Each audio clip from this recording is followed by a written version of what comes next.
actually all like Frankensteined a computer together for him from we all had various parts around that we just all mailed to him and then walked him through building it, and it worked. It was a real janky build, but it worked for what he did with it. But yeah. Give me just a second. People when you're in your 70s that just puts a grow rack over the engine of their truck. Yeah, well, when I was in my youth, I would go hunting a lot, and sometime during the mornings we wouldn't want to eat cold food, but it was kind of a pain in the ass to get a fire going and then make sure it was out and stuff like that. Plus, you don't want to smell like smoke if you're hunting. So we would, obviously awful. I'm probably going to die in early death because of this. We would like take like not frozen, but cold burritos and like wrap them in like 3 layers of foil and throw them like, and then like foil them all up and just like set them on like the truck manifold, or like if we were taking the ATV out, like on the exhaust, and leave them there for a good 5 minutes, and then they're nice and hot. Yeah, you basically ate like 80% carbon monoxide. Oh yeah, 100%. I mean, we triple wrapped them. It was fine. Keep in mind, there were adults there that encouraged this behavior. I was a teenager. I should be excused. Yep. I got your frozen burrito. You can't eat it like that. What am I gonna eat 5 days of cold? Because that's what we would do too, because we were cheap. So like my stepmom would just make us like literally like 80 bean and cheese burritos to bring with us. So we would just be eating burritos for every fucking meal essentially. So it was awful. No, I get that life. I remember my mom's would like hunting. Don't spill your beer. My mom's would before like football games and stuff, they would cook boiled hot dogs, and we weren't even able to get hot dog buns because those were apparently too expensive. Why would you buy 8 hot dog buns for $1.50 when you can buy a loaf of white bread for the same price? It's just madness. Exactly. So hot dog sandwiches it was, with them like wrapped in mayonnaise and mustard. Hell yeah. That's good. Honestly, though, those things are amazing. And I think my favorite memory with that is we were at like my older brother's football game in high school, and it was like pouring rain. Back when we had rain in those glorious days of yore, before the dry times. And we had like a tarp, like straight up just a blue tarp over our heads as sort of like this like ghetto tent. And we were like all huddled around this like cooler that had still hot dog sandwiches, and we were just scarfing them down to stay warm while watching my brother friggin' run around in the mud. Those are always the best. Last thing here before we get started, I went to a very rural high school. So I played football, and all of our teams were very, very far away. So that was always the most fun, was driving 4 hours to a game, getting obliterated, or having really bad weather, and then riding 4 hours back home on the bus. It was always my favorite Fridays. Can't love them so much. But yeah. Small town football. Right. What was that? Yeah, we were so small we didn't even play 11-man. Religion of small towns. We played 8-man football. We didn't even play 11-man. We were that small. Oh no. Yeah. Oh, that was itty bitty. So you guys were working double time. Yep, I played defense and offense, and it was awful. I loved it, I guess. Whatever. You're just a glutton for pain. Yeah, I liked golf a lot better when I played golf in the spring. That's nice. There's no rain. Exactly. No one's trying to freaking body me. Real quick, I'm going to share with you guys. You should be able to view these. Let me know if you can't. Here is the notable colonists and NPCs. These are kind of the main players. And their gender, their ancestry, what their job is within the colony. And then here is the same thing with lesser known NPCs. And the rest. These are basically just so we can I can be like, oh, you talked to so-and-so, and I can actually be like, no, it was this person. And, feel free to make a copy of this and, edit it how you want, if you want to make specific notes on people, things of that nature. Farmers have a job. Yep. There are a lot of farmers because that's what they need. A lot Farmers, of food. yeah, a lot of food needing to be grown. But yeah, it's Also cash crops. yep, yeah, cash crops. Yeah, it's just this whole place is just a massive tobacco farm.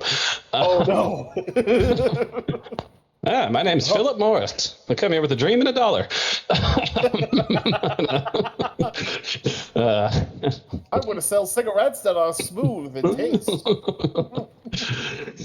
But yeah, so yeah, there's that. But yeah, recap last week here. You guys, it's a fairly busy week. You guys trekked out to this jungle dais, investigated it further with this ancient Aslanti hologram that was there. Were set upon by some monkey goblins, dispatched them with relative ease, took one prisoner, had no discernible means of communicating with him, and let him go. Which applaud. I thought it was going to be. I thought you guys were just going the straight, like no, none may live, with every single simi, even sort of sentient species you've come across so far. But to your credit, you let him go. We'll see if that could be for ill or good later on. But you guys then made your way back to the colony, kind of caught Ramona up on the goings on, tried to have a talk with her about, further expeditions now that the colony seems to be getting its feet under it. You guys then went to Carver's later that evening for his sort of unofficial, official inducting of the four of you into the Pathfinder Society. Three of you more so on a full-time thing, and one of you on kind of a ambassador role, almost maybe more so. And then, but for all intents and purposes, essentially working to further the goals of the Pathfinder Society, which in this case are, just to stop bad shit from getting in the wrong people's hands. You then retired for the evening, and upon the next day, upon your daily kind of your all various morning rituals, there was a shout for help from the beachfront nearby where your guys' home is. You all ran out there very rapidly, saw there was a colonist out there who, here's where I get to pull this up. It was, we're going to say it was Martine Clerk. He's one of the loggers for the colony, a human male. And he was shouting that somebody out in the water had capsized. You assume one of the fishermen, of which there's a few. There's three, in fact. Francis, Elaine, and Cuthbert. And you then were set upon on the beach by three aquatic-looking humanoids. They were carrying tridents, and they immediately attacked you all. In that fight, it was a pretty tough fight, but you guys ended up winning overall. That's kind of where we're at in initiative here, which we'll just play out for the sake of playing it out, because there are some wounded and dying conditions currently in play. But one thing you did definitely notice in the fight is they had opportunities to, but never went for a killing blow on any of you. They definitely could have, if it seems like maybe that wasn't their exact aim, was just to attack, as well as the fact that, this is also just what you guys are seeing. There are, and of course the battle's pretty quick. I mean, that one lasted a few amount of rounds. I think I might still have it here in the combat tracker. I can give you a rough idea. Yeah, 7 rounds. So, I mean, it was a longer combat than most of them play out for, but that's still only, like 45 seconds or something like that. So, so it's still pretty quick. So, but no, guards came to your aid or anything like that. But you don't know exactly what that means. If maybe they're dispatched elsewhere, they just haven't had time to get to you guys, or what's going on. But that's where we were at. It was Ticket's turn. I believe Ticket used all his actions. I don't remember, to be totally honest. But again, this is all just kind of perfunctory, because we can circle back around to it. But it'd be Trinidad's turn next, which I totally spaced that heal is not on Trinidad's spell list, but I was looking at his character sheet, and he did take trick magic item. So he can make an attempt to use this wand that you all gave him. So that's what I'm going to have him do here, is he's going to try to cast the full 3-action heal on all of you. So let's see, spell tech, spell DC, blah, blah, blah.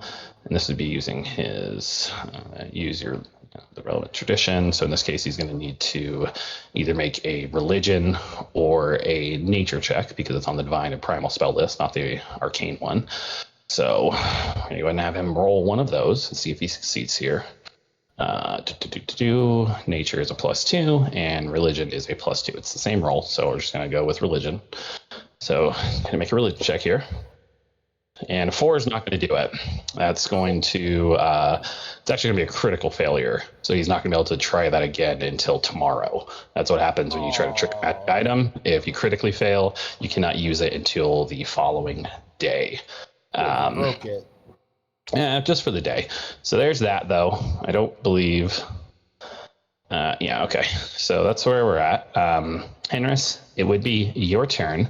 The first thing I'm going to have you do for me is roll your check. This is going to be a DC 12. So you're trying to roll above a 12. Okay. So Henris would go down to dying 3 at that point.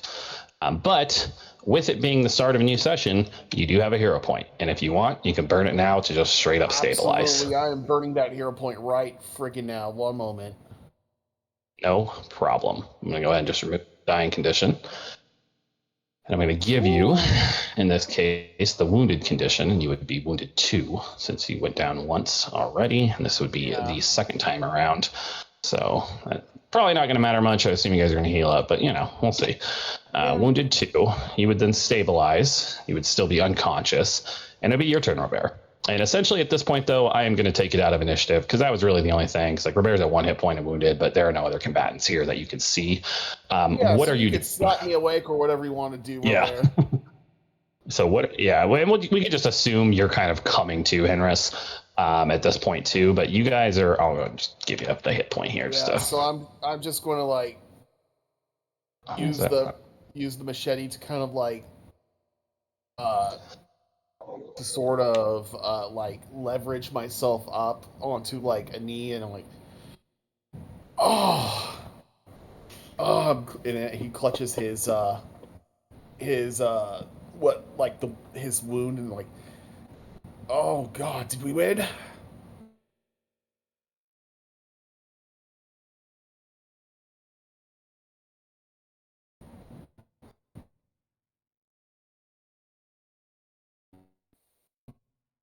Yeah,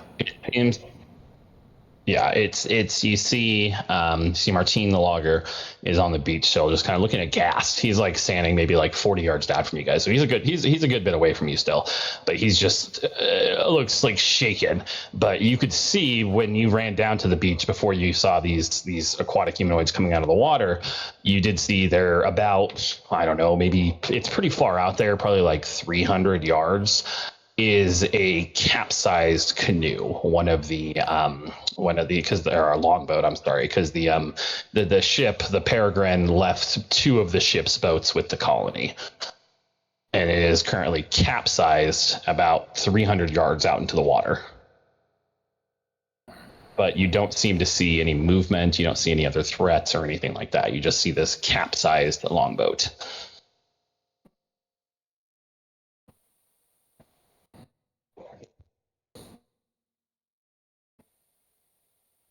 Yeah, I mean, I'm not having you guys really be an initiative here. It's kind of just loosey goosey, but yeah, I get what you're saying. So, what do you think Ticket's doing? He's gonna swim out to the canoe. Oh shit. Okay. Yeah, I mean, the water's not particularly rough or anything like that. So, Ticket just, I guess, just what you just go and dive and start going forward. What are the 2 of you doing? Henris and Robert. Ticket's doing that. So yeah, Henris is going to gather his strength a bit and wade out into the water and see if there's see what happened to the boat. Yeah, I mean, I think before you get too far, if you wanted to, you could like pop a heel and hit the 3 of you still. Yeah, I'll definitely pop a heel. One moment.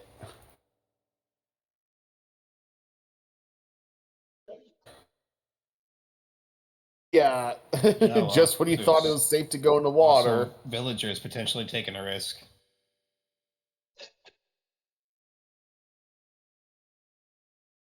Three men go in the water. Fish people in water. Eyes, look at those eyes. That's still a friggin' chilling speech. Yeah, I got to see that. I got to see that in 3D last year. We did the re-release, like the 50th anniversary or whatever the fuck, and it was incredible. Loved it. Oh, that's crazy. Yeah. There it is. Oh, that's the activities one. Okay. Interesting. Oh, they got a new little buttons as well. Isn't that nice? Okay. Focus. Here, get your armor. Okay. That's fine. We'll just assume you guys get the heal off. I'll let you sort it out while you're getting it, but we'll just kind of play things out. Yeah. Target You doing the full 3 action? 6 plus 8. Okay. That's 6 plus 8 for everybody, so 14. Yeah. All right, cool. I'll go ahead and apply appropriate healing. Oh god, plus 8, so that'd be 23 wound. 14, so that would be 33, 29, and that would totally heal Ticket. Okay, so yeah, that's funny. You guys are both at 15. Well, you both at 1, so that makes sense. Yeah, so Roberto's running back to the house, going to grab his armor. Ticket, you're jumping in the water. Hendrix, are you following? Are you swimming after Ticket, or are you just kind of wading into the water? Back up. Okay, cool. So you're doing that. Roberto's running back to the house. As that's happening, Roberto, you like pass along the way 2 of like the colony soldiers. They're running down towards the water as well. You see one of them's like currently like actually in the process of like stripping off his armor. He's like jangling. There's like pieces of like plate and stuff that are like kind of falling off of him as he's trying to get it off a bit slower behind another one of them who just appears to be wearing like leather and is running in. And you guys shortly, you were talking, this is like 10 seconds after you guys hit the water being Hendrix and Ticket, you hear another splash behind you as another one starts swimming out. And I'll just say here to kind of make things work, you guys get out there and you're able to kind of, I imagine, flip the boat back over. I do not, honestly, I imagine that's hard, I guess. I've never had to do it. It just seems like it's something that seems more difficult than it should be. I guess maybe we'll get back in the boat. It probably wouldn't be too bad. Honestly, no, that's it. As someone who's built a capsized it's not canoe, large. Yeah, I'm just imagining like leverage and shit. So I don't know, whatever. But there's 3 of you. I think you guys can manage it. And when you do, you can see that there's nobody. Like there's nobody in the canoe. You don't see anybody around. If you like stick your head underwater, I mean, this is kind of like a Caribbean style seas, so it's pretty clear. I mean, this far out, you're starting to hit the drop off. But I mean, these just these islands are the top of the mountains that remained on this destroyed continent. So it's not just straight up like sea shelf. It kind of tapers down slowly. So even 300 yards out, it's not incredibly deep, and you can see fairly okay. But you don't see any signs of anybody or anything like that. And I would just say eventually you're able to kind of tow the canoe back in between the 3 of you, the boat back in. Robert, you're able to get your armor on during that time. And by the time you get back out to the beach, and Ticket and Henrith and the colony soldier, who in this case is going to be Saeed Jara, and he helps you guys, and the other colonist, the other soldier who was like pulling off pieces of armor, got out there like halfway and helped you guys pull it in. You guys are all kind of able to come up on the beachfront and meet up at the same time, as well as Ramona is there along with Anya Sandstrider as well. So there's quite a few of you currently like on the beach with these 3 dead humanoids. And obviously no sign of the person who was in the boat. And you see Ramona is kind of just like, what happened? What are these? And she's like kicking at one of the like dead creatures.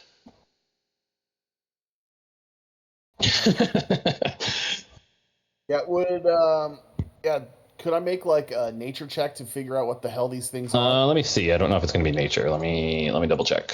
I mean, they're fish people. You would think. Let's see. Oh. Not all fish people are the same. Deeper lore. This is actually going to be a society check. Oh, society. Shit. You know what? Screw it. You only live once. I'll just give it a shot. Hey, you can still always make the attempt even if you're not trained. Just look information. Yeah, you no clue. Not tonight. Not a clue. We're about to do. Yeah, for sure. Anybody who wants to, I'll go ahead and I'll roll for Trendon as well. Because Trendon's got a pretty good society. Hey, he knows society. Well, great. Oh, ticket, of course. No shit. He's from the puddles. He's from the hood. He don't give a shit. Nothing. Did you want to try to roll, Robert? Straight out of puddles. Sure. Yeah, well, Trenton would know enough. Not a ton here, but enough that do any of you have sailing as your lore skill? I don't think so, but No. No. okay. All right, got it. But so this is Trenton would know a little bit enough to say that these are creatures known as scum. SKUM.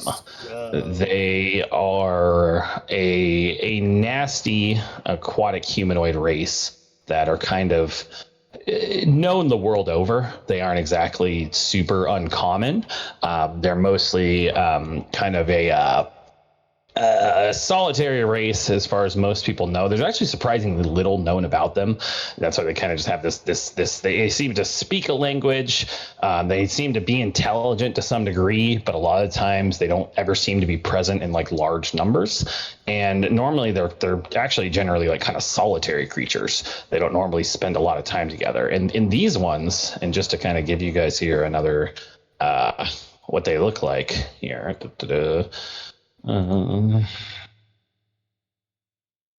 These ones are armored, and they have these tridents, which these tridents that they have appear like they're like, I don't want to say like castle forged steel because they aren't quite that good, but they're effective. They're like forged weapons. These aren't like built out of coral and shit. These are roughly forged, but they are forged. They're still forged weapons. And that just kind of goes against any knowledge, against any knowledge that Trendon actually has of them, where these things are normally just kind of solitary. They can be bad if you come across one, like by yourself, if you're on a beach and it comes up out of the water and fucks you up or something. But they're kind of, again, displaying like a rough intelligence, but no more than maybe like a wolf or something like that. They aren't necessarily, intelligent society creatures. But these ones are both armored and armed. Yeah, which seems definitively odd. But the one other thing I will say, more intelligent has hired them. It can be. I might. That's totally up to you what Henris thinks there. But the other thing too is that they effectively cannot die from old age. They generally seem to live forever unless they die through violence, which most of them seem to because they have a violent nature themselves. But there have been ones that have been observed to be incredibly old, and they're kind of like lobsters. That is unsettling. Where they just get bigger. They kind of never stop growing. Oh, like the deep ones. Aha. That's for me, by the way. That's not something Henris would know. That's something only I know. But yeah. Yeah, so they're weird. They're weird, nasty monsters that aren't super common, but they are common enough to be known about. But yeah, please go ahead.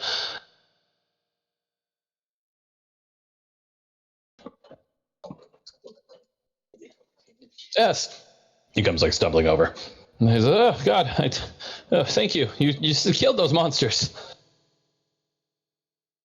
I was taking a walk on the beach as I do most mornings, and as I was walking, I saw I couldn't tell who it was out on the boat, and they waved to me, and I waved to them, and then I saw, I think I saw a hand come out of the water and capsize the boat.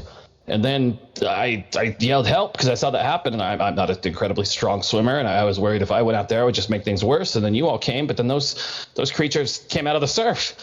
That's where we are now. I was only out here for maybe a minute, 2 minutes before you all arrived.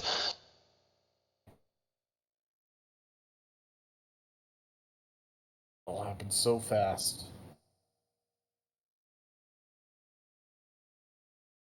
No, I mean it looked. It's far. I couldn't get a good look on it, and it looked normal, about he like holds up his hand, and he points at the rest of you too, like it's just a medium-sized creature, for parlance. But yeah, it just looked like a hand tipped the canoe, tipped the boat with whoever was in it, And you see Ramona like turns to one of the colonists right away, or one of the colony guard soldiers, and it's just like, I need you to find out who was out fishing this morning right now. Go check the logs with the storehouse. And this guy like shuffles off, like takes off at a dead run. That's going to cut into our food supply if we can't have people going out to fish. I'm more concerned with, yes, it will, but you didn't see anyone when you're out there? And she's gesturing in this case a ticket and hand rest. Not, no, there was nothing under the water. There was no trace of, like, there was, usually, if someone was to die during this whole thing, we'd find, like, remnants of them, like maybe a leg or some blood or some, nothing. It's as if they were tipped over and just fell into the plane, the plane of water or something. It's very unsettling. I hope that's not the case. I mean, yeah, but that would be insane. Yes, anyways, but my God, imagine the profit it would be if we had just a convenient portal to the. I digress, but still. There's somebody missing here, Henris, and like Ramona seems a bit peeved at that. I think this is not to worry about money in this case. Do you? Oh, goodness. What have you? And she's like kind of like looking over the bodies now, and she seems to be like, "What is this?" And she picks up this thing that I mentioned, described as kind of the end of last session. There's like this this it almost looks like a pouch, like a satchel, but it looks like it's made out of some kind of like rubbery, leathery looking material, and it's like cinched shut with like what looks like seaweed that's actually been like dried and braided together into like a rough, small little twine. This was on them? I mean, yeah, let's find out. Maybe we'll get a clue. She like pulls out a dagger and like just slits the cinching real quick, rather than taking the time to undo it, and pulls it open.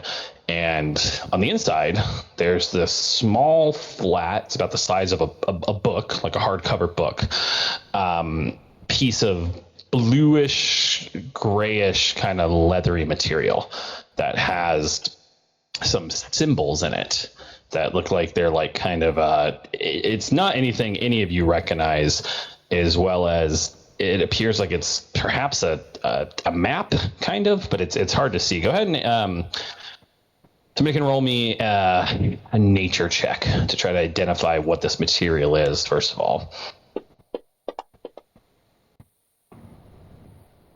All right, a nature check.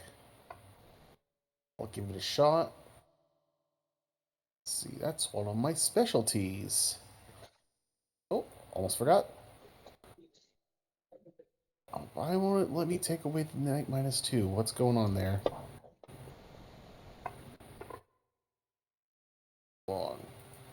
Trying to get the -2 out of here from the miscellaneous thing, and it's not letting me edit That's fine. So it's just that -2. So it's a 26 then. Okay. Yeah, that's fine. Yeah. Right, I'll just add a -2 modifier. Yeah, no problem. So we can also. There we go. Well, I'll mess with this after the fact. We could just set up two different skills for you. Essentially, we could have one that's that one, and then one that's a one that's straight on me. Anyways. Oh. Nice. Yeah. So you're good either way. So you recognize this Henris right away. This is like whale skin that's been tanned and turned into leather, essentially.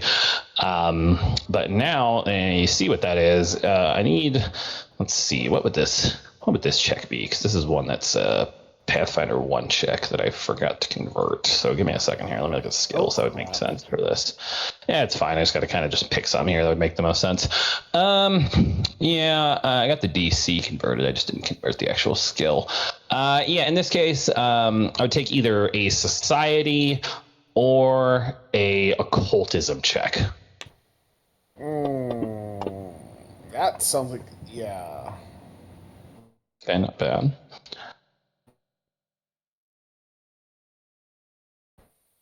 I'll give it a shot. Why not? Okay. Well, good thing Ticket did, because it's DC 25. This is very difficult to decipher. Ooh, This is a Ticket. this is a Ticket, my odd. man. This is it's Ticket. I don't even know where you would have picked this up from, to be honest. I mean, that's something that you can decide. But I'm it from the puddles, is baby. I mean, yeah, Puddles boys.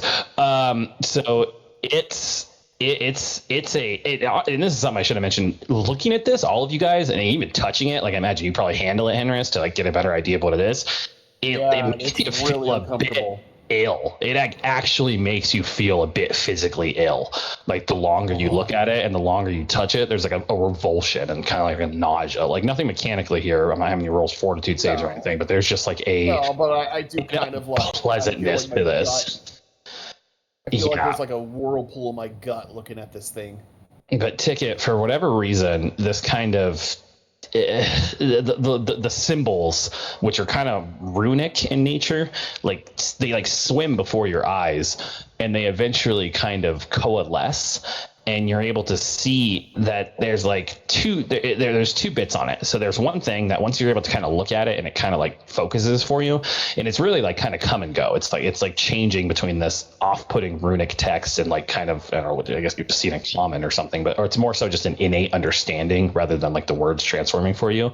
There's a compass rose that seems to indicate that yes, this is in fact a map, as well as there's some text that seems to be pointing to, and now that you're looking at this, I don't know how much time you've probably had, but this will be something you guys will be able to puzzle out. That's pointing to somewhere that you're going to guess is probably here on the island, and it reads transport prisoners here. Interesting. Well, look at what we got. Ramona, Yes. this is a map, and it's talking about prisoners on it. That is a map. Hold on. You, and she points at the other colony soldier besides the one who ran off. Get two more men down here. Carver, one of them, and probably get the captain of the guard. Police these bodies. I want them secured. I want them taken. Take them to my house. Actually, put them in my house.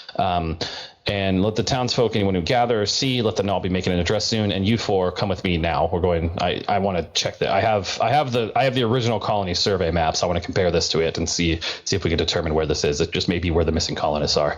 I think you just blew this shit wide open, Ticket. And she like turns and runs. Fucking won't get fooled again. Teenage Wasteland starts playing, yeah. But yeah, no, she gestures you all four to follow her and like immediately beeline up to her house. She like, you guys get up there, she starts like rifling through documents. She opens up a chest and is just like throwing shit out, and she pulls out this big giant massive, go ahead. Yeah, no, you're fine.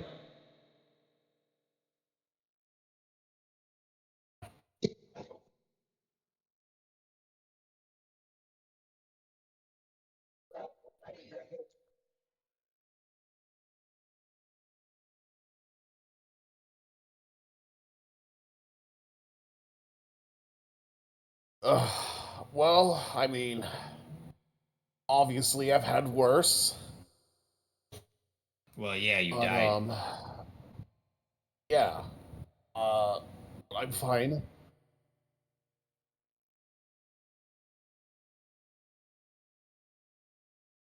Whoa, what's...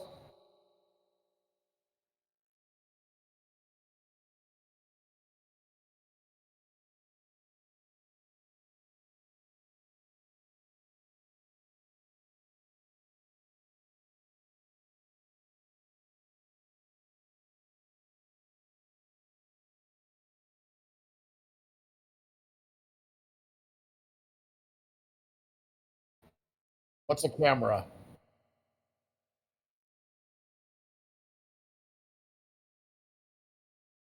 I feel like you were reading that from a piece of paper.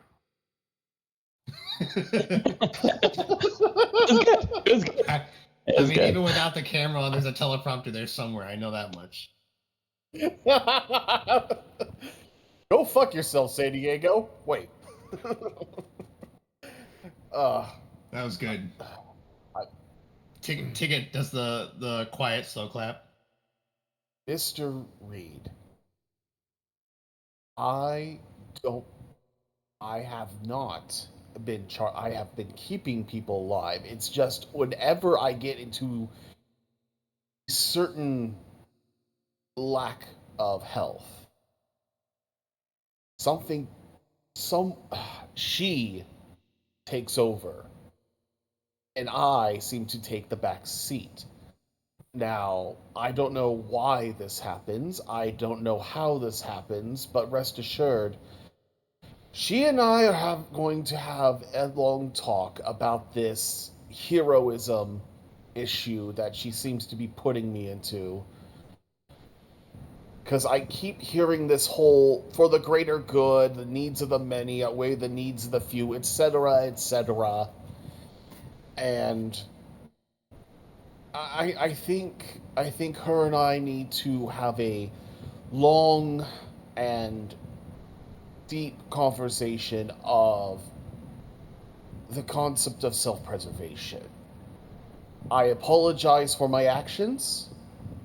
It was very foolish and out of character for me to do so. I am going to work on this. I will workshop this with her. And honestly, Robert, no hard feelings. I totally understand your anger.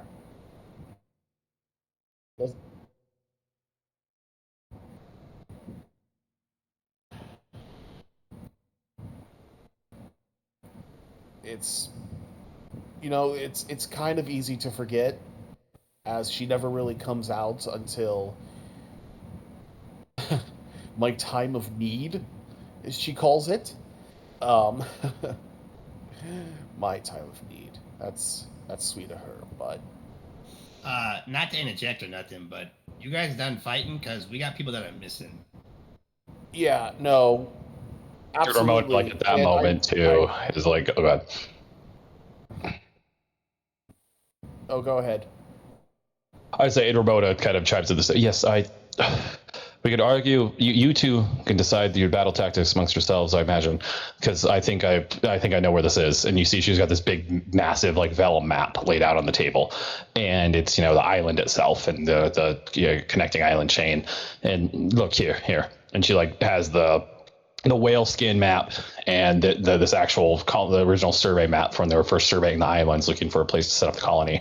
And she's got like a protractor, and she's like here, and I'm trying to think of what the actual term is.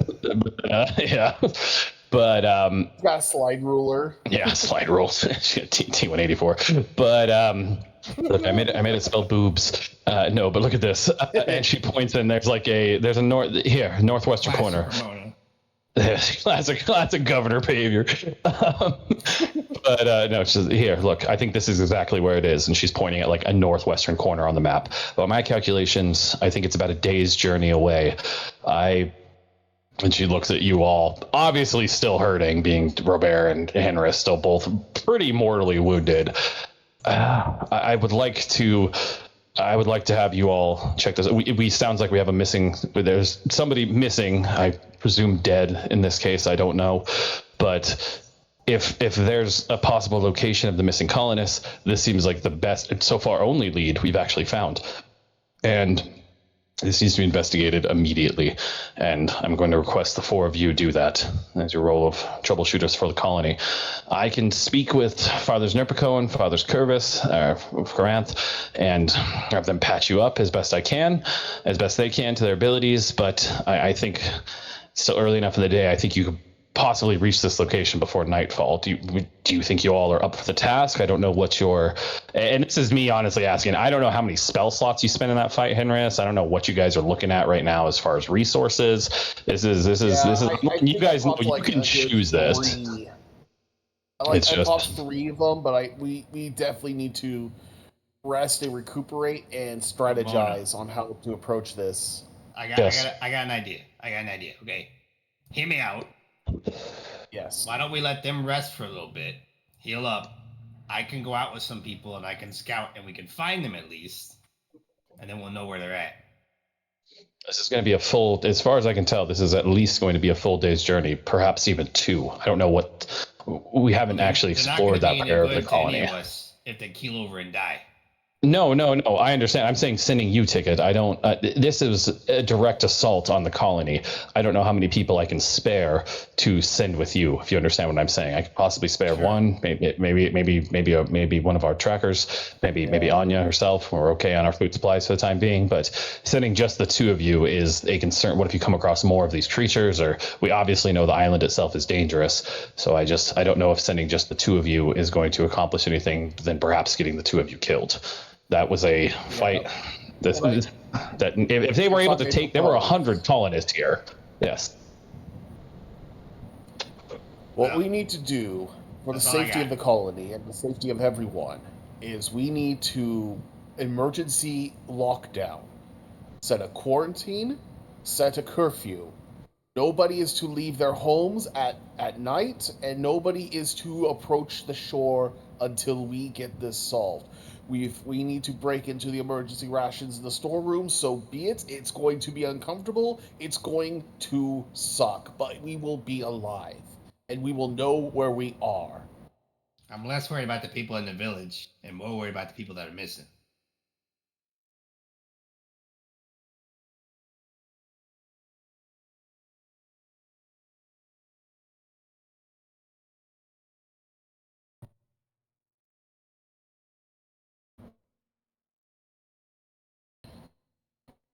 Oh, that's right. Yeah.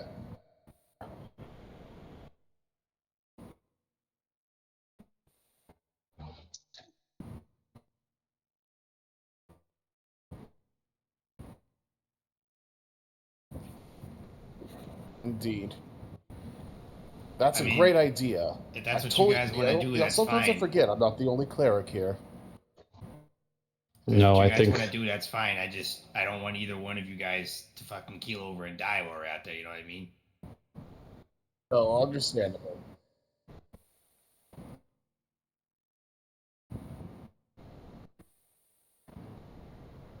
It's a little more concerning when I'm a third of your height. I would suggest talking to Karnath.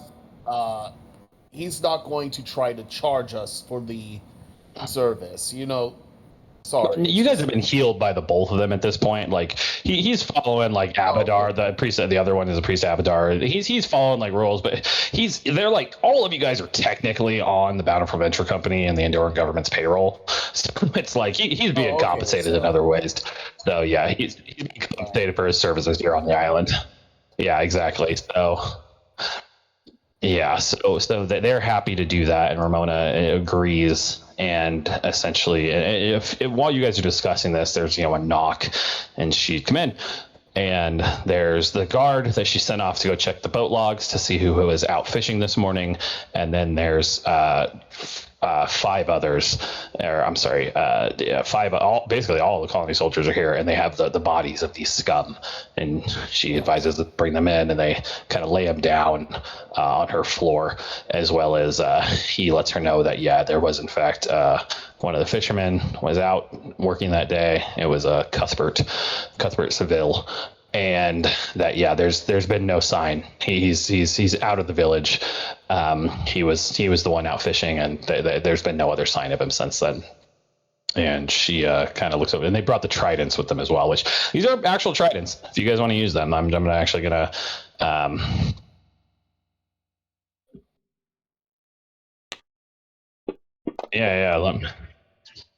Beyond this pouch, I've actually dropped those already in the party sheet. There's 3 tridents. There's the whale skin map, which I've now identified, and then you guys don't have to take all these. This is just stuff I can remove. It'll be like in the colony, armory at that point. But see too. the bodies themselves, there's nothing else of note besides these, besides this pouch that the one was carrying, which now that you get a good look at it, it looks like it was like probably like the swim bladder of a fish or something like that they transformed into a pouch and for carrying. If you will. Yeah, exactly. And in a way that just sounds gross to me. Like, statement. Well, that's what they call the shark eggs. Yeah, no, I know. I just it's just like something like a bro. It's like a frat bro would say. Yeah, man, it's kind of Oh roommates for God. no thanks. Yeah. But yeah, so yeah, so that's in these three tridents. Besides this ramshackle armor that they're wearing, which again, it's armor. It definitely is, but it's like bits and pieces of leather and like plate and stuff that's all been cobbled together into this makeshift armor, which wouldn't be worth a damn to any of you. It's pretty garbage as far as anything that you guys all have. But yeah, there are those three tridents. If any of you are interested in taking those, there's no special properties or anything to them. They are just in fact tridents. Tridents are cool though because you can't throw them, so they have the thrown property. They aren't bad. I think they're a D8. They aren't like a bad weapon by any means. But yeah, they're a D8 piercing, and they have a range of 20 feet. Use a piercing weapon. Yeah. They are martial. That's just something to keep in mind. So you would be relatively unaffected with them, but you could still always never hurts to try. But yeah, a few moments later, she sends out the guards again to start patrolling the colony and to bring the two priests there, the priest of Erastil and the priest of Abadar. They show up and they're just gonna burn all their heals. They're just gonna pop a whole bunch of fucking heals to just get you guys healed up to full. They both got 4 charisma, +4 to their charisma, so they got hella heals to cast. So I'm just gonna put you guys all at full health. They got hella heals to cast. So I'm just gonna put you guys all at full. I assume you guys there'll be 10 minutes between some time for you guys' wounded conditions to be removed. And yeah, Ramona she actually calls Peril Bazin as well and has her give you she's got some other, because one of the cartographers here, she's got a few other maps, and basically she gives you a portion of one of them that's essentially pointing to where you guys want to go. And I'm going to show this to you. So here's your map. Can you guys see the little green tag thing in there now? Yeah. Okay, cool. That's what I'm going to start doing is basically that's where the dais is. That's where the dais was in the jungle. So for locations you guys start to discover, cool. I'm going to start tagging them. That way you guys can look at this map and know, kind of get a rough idea of where things are. Yeah, fast travel, exactly. But this is over this a ways. It's like over off this peak over here is where this map is saying to bring the prisoners to. It's pretty far. So she says, traveling by the coastline, she thinks you could probably get there in a full day. It is at this point 9, 10 a.m. So you don't know if you're going to be able to get there. It all depends on if you guys are harried along the way or anything. You don't know. But that seems like the best course of action. She does advise if you guys really want to, you could take one of the longboats and, sail around the island. But that is going to be a much more of an exhaustive journey. You guys are going to have to paddle the whole way. Essentially, if you guys do that, you're more than likely going to end up getting, be mechanically fatigued by the time you get there. And that would go away with resting, but that is something to keep in mind. And that's it. You don't know. Obviously, these creatures came from the water. You assume they have some skill in the water. You don't know so it's whatever you guys want to do. I'm just giving you guys the options here.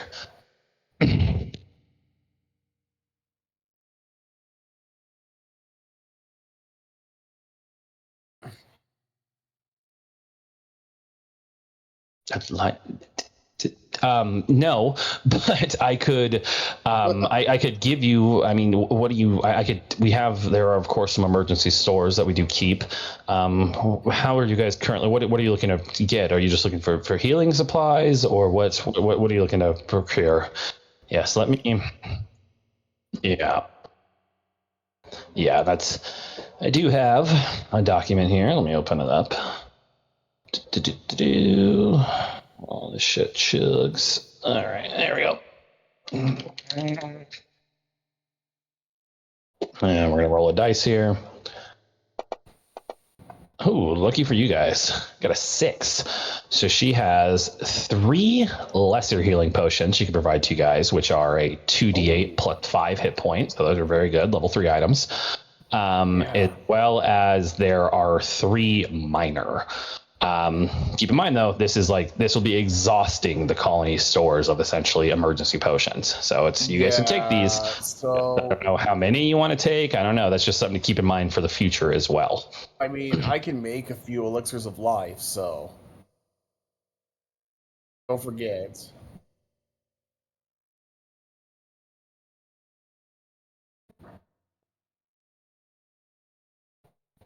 Yeah, I'll make some elixirs of life, and also I have a feeling a antidote will also be of good measure. How many potions do you guys want to take, though? You got 3 minor, 3 lesser.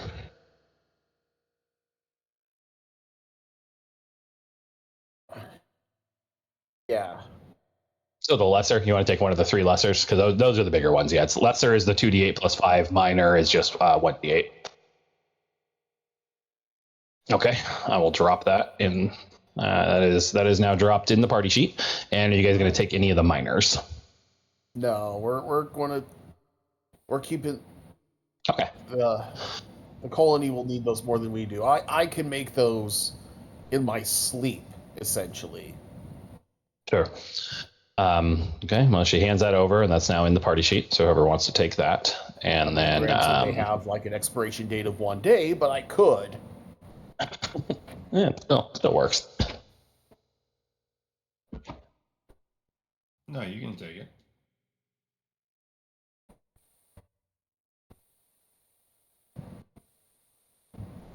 Yeah, you'll need it more than us.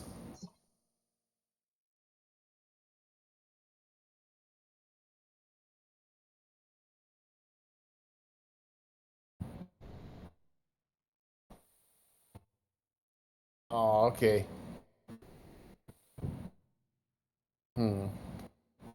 Let's see. How long is that guard dog available? The watchdog we got. My little boy. Let's see how much. It's once a week for a couple hours, I think. Or it's 6 hours. Oh, okay. Damn. I was going to have him. Like help with tracking, but I mean, we pretty much have we literally have the. You map, have a map. so You know where you're going. Yeah, you guys aren't necessarily following tracks here. It's just it seems to be leading directly to the coastline as well. So you can essentially, as long as you just stick as best to the coastline as you guys can, or choose to. I don't know, how concealed you guys want to approach or what have you. But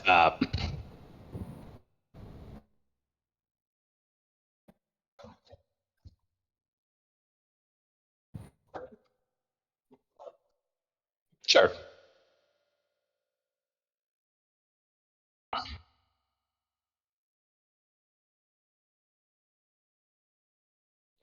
Yeah, definitely a thing, and not a problem. Is there?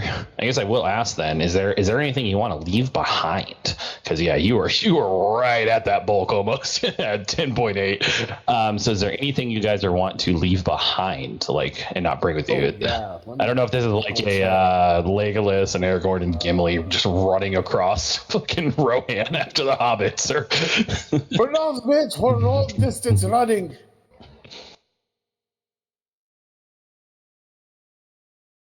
okay, yeah, and you don't have to actually take them off your sheet. Just unequip anything off your character sheet that you wouldn't have on you.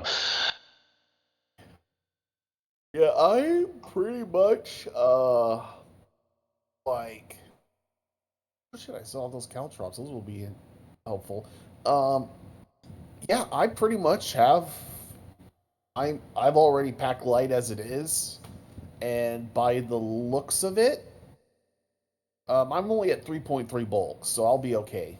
Okay, yeah, that's fine. Are you anything? I know ticket normally travels pretty light. Anything you're leaving behind, or just bringing it all with you? Nah, I'm under 3, so I should be fine. Yeah. Ticket's a 5 out of 5 in my book. But wow, buddy. Yeah. But, actually, and I do. Yeah. So okay. So there we go. I was just doing some housekeeping on my side. Okay. Yeah. So they send you. You guys kind of imagine like stock up on rations, dried jerky, and shit like that.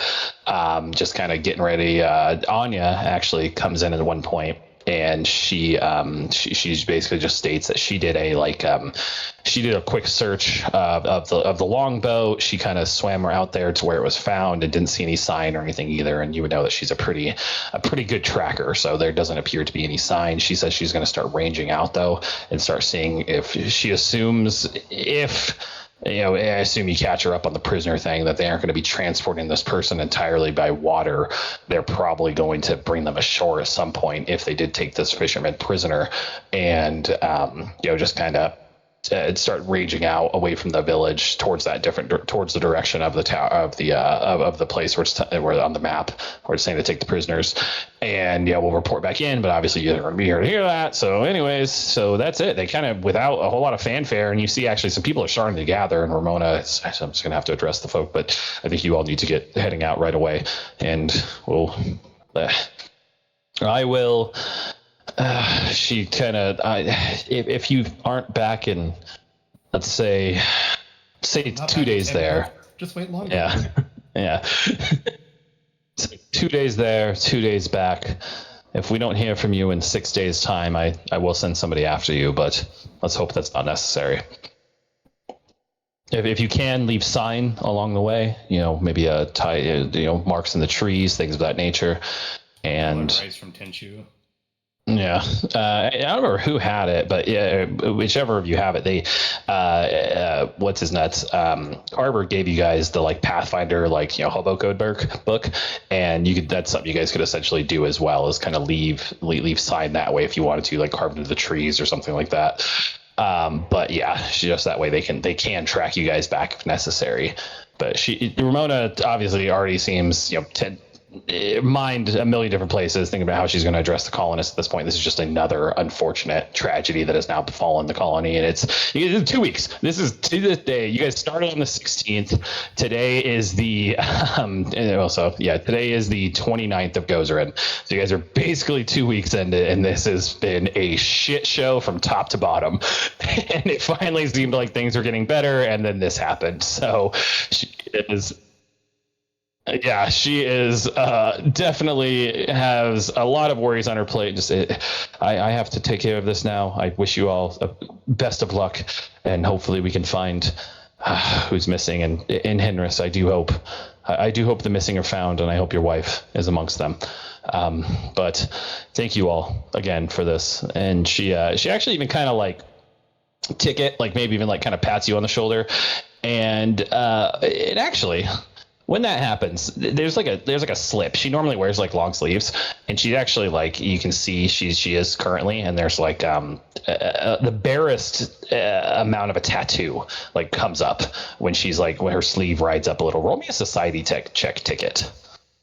Oh man, she's in a gang. She's gonna kill me. It's the Yakuza. I gotta leave, guys. Yes, the Yakuza. The ticket, it is actually, you're not that far off from what you see of it. You think, well, no, not in the killing you thing, but it looks.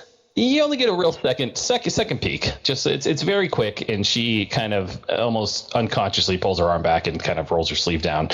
It looks like a tattoo that is affiliated with an underworld group out of Absalom, but.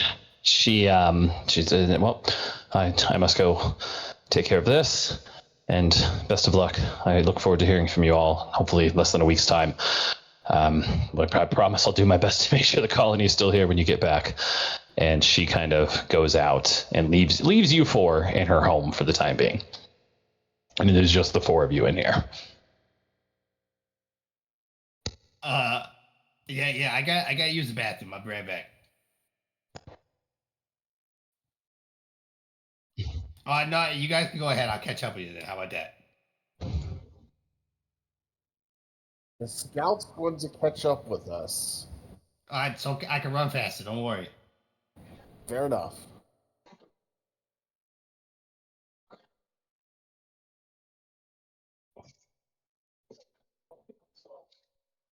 Yeah. Okay. Sure. Yeah, and Trendon agrees, and he heads with you as well. What is Ticket doing? Ticket is going to try to find out more about what's going on with Ramona. He's not going to spend a lot of time on it, but he's going to go through some drawers, cabinets. Sure. Roll me a perception check.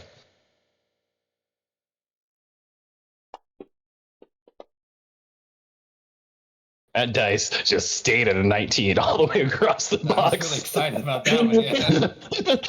That was funny. But I don't mind it. It was great. But I just thought that was funny. But yeah, so Ticket, looking around, I mean, you kind of, I imagine you're being pretty damn quick about this. And you're just kind of, fucking Nothing tossing being a shit. pro, Look, yeah. yeah, and I assume doing your best also to like not make it obvious that you like went through Ramona's drawers while she left No, you guys yeah, alone I here. definitely want to cover my tracks a little bit at least. Yeah. So you don't find anything like us of note. Just going through her normal stuff, but I imagine maybe you're kind of just peeking around and you see in her bedroom there that she does have a foot locker that is locked. And with just that perception check, what I'm going to give you is this is an expensive fucking lock on this foot locker. Like this is a very like well made. This is a lock that would cost hundreds of gold pieces, which is a fuckload in this game. So like this is an insane thing to have on just like your personal foot locker. Okay. Ticket's gonna make like a mental note of that about where it is, and he's gonna follow the rest of them.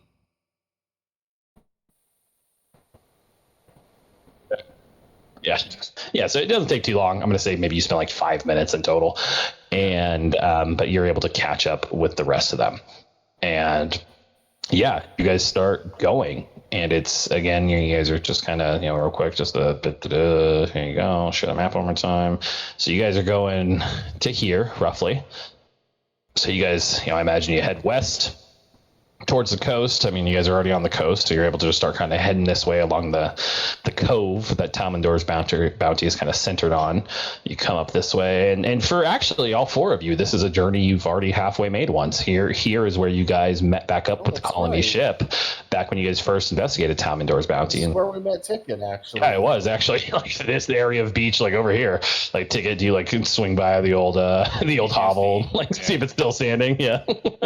But yeah, his fortunate son starts playing.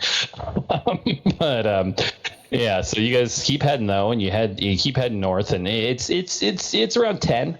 So you guys are able to cover a decent amount of ground. And as it gets to about nightfall, I'm going to say, this is the equivalent of April. So the sun probably sets around like 6:30. You guys get to roughly about where you guys encountered the ship, where that same cave where you guys then went in and fought the Grindilo tribe and things of that nature. So you get about to there, and that seems like probably a good a place to stop as any. You can keep going if you guys want. I'm just letting you know at this point it's getting to be about dark. Dude, I love camping out near Grindilo. It's my favorite. No, the Grindylows are all dead as far as you guys know. I mean, I don't know about that.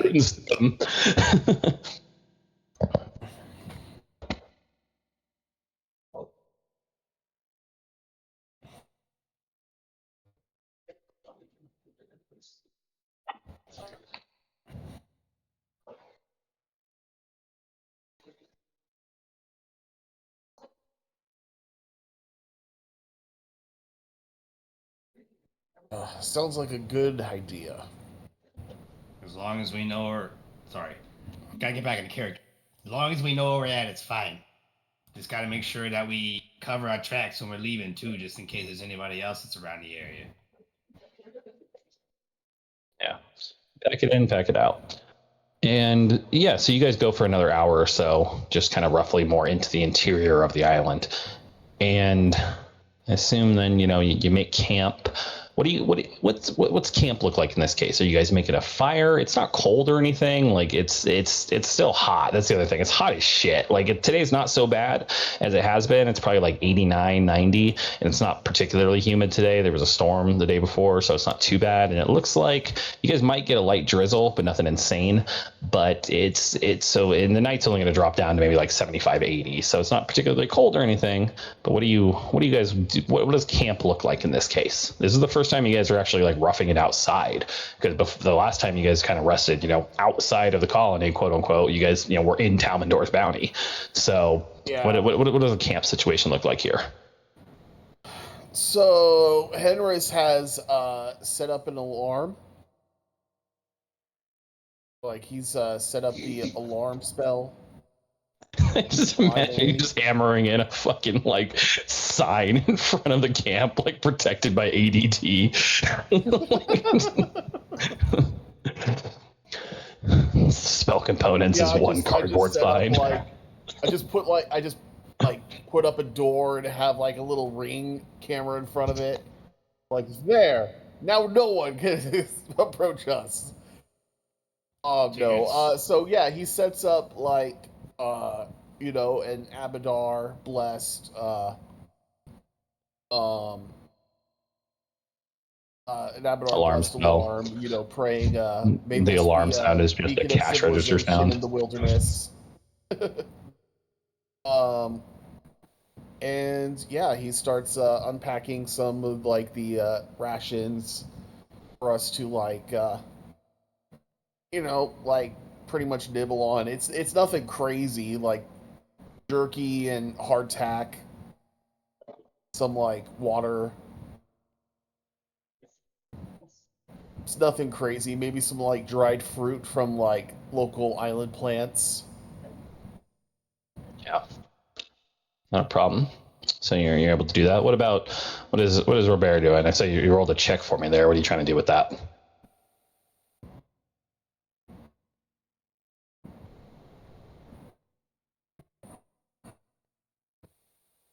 Sure. So you find, I think the best thing you probably do is you find something to kind of put your guys' back to while still having, like egress points. Like you do find like kind of like a fallen tree that offers you guys a bit of cover and shelter and kind of hides you guys from, prying eyes, as it were.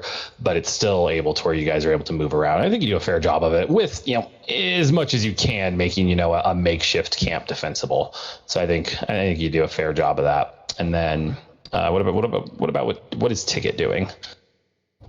Ticket's grabbing some foliage to make like a bedroll, and he's gonna make like a lean-to or a hide near a tree, just if it's been raining, just for like coverage. Yeah, for sure. And once you guys get more into the interior of the island, the tree cover itself does provide pretty good shelter from the rain. Like this is pretty dense foliage, so that lean-to would kind of take care of anything that managed to eke through. But yeah, so you guys, I assume bed down for the evening. I assume you guys are placing a watch in this case. What do you think the watch order is here? I mean, Ticket's Yeah, pretty so fresh face, so he can stay up as long as he needs to for the time being. yeah. Plus, you have the low light vision, so that'll help you see in the dark a little It better is than still actually a any of new us. moon as well, too. Keep that in mind. You guys are one day out from the new moon, so it's a pretty dark night. Oh, crap. Well, I was about to say no. Starlight's going to provide no illumination.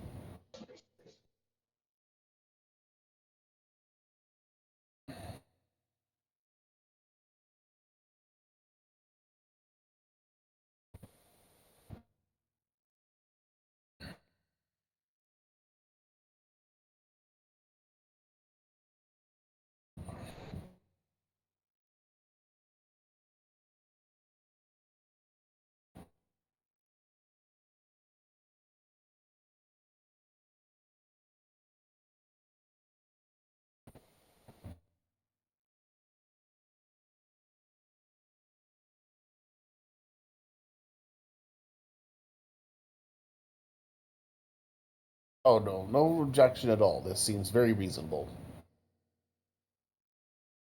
Trendon is like weekend at Bernie's, and he's just doing whatever Ticket does. Yeah, basically. He's fine with that. Yeah, Trinan will happily take the second watch there.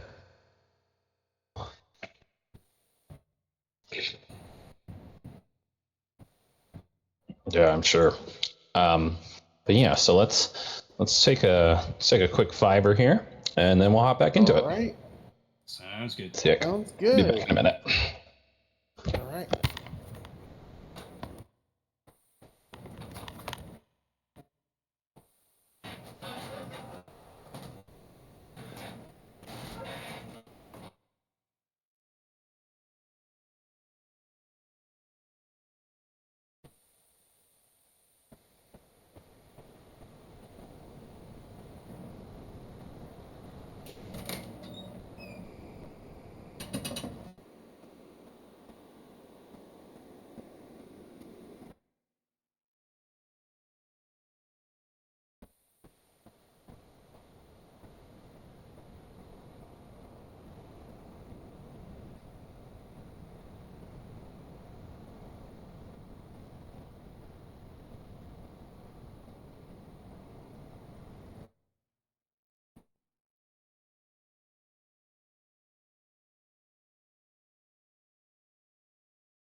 Oh, hey there, pal.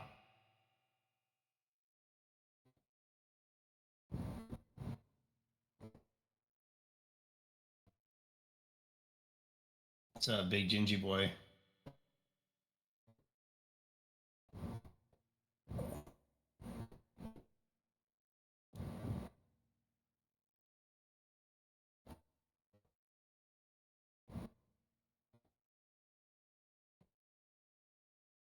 I mean, just wear white or orange shirts, Five Head.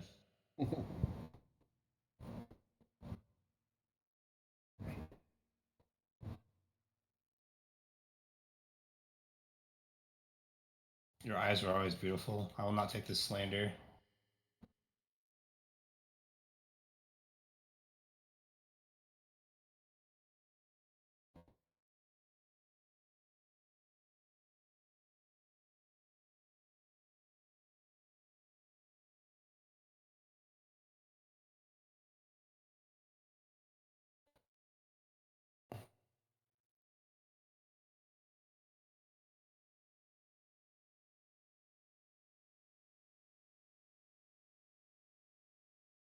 Well, I'll tell you who hates water more than you, and that's me.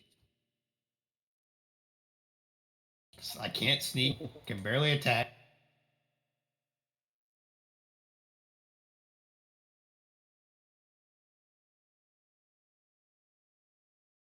I don't know. I think there's got to be some penalty for trying to swim while sneaking.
Smart.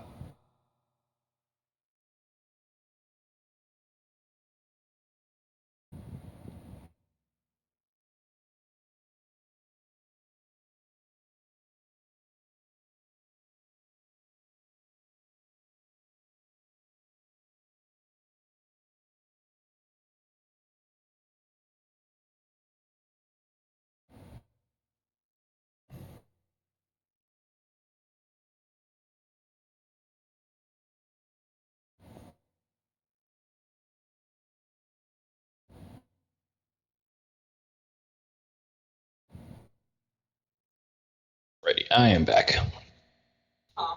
Well, hey there, pal.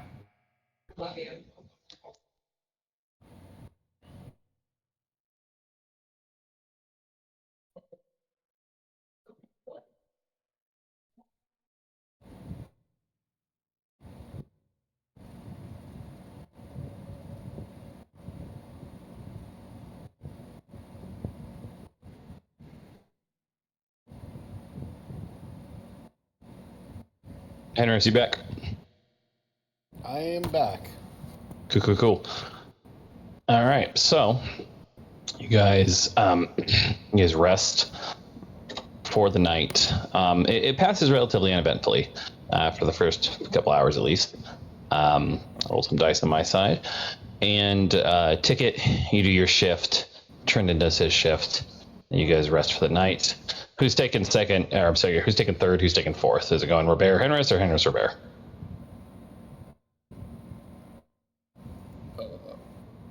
All right. Okay.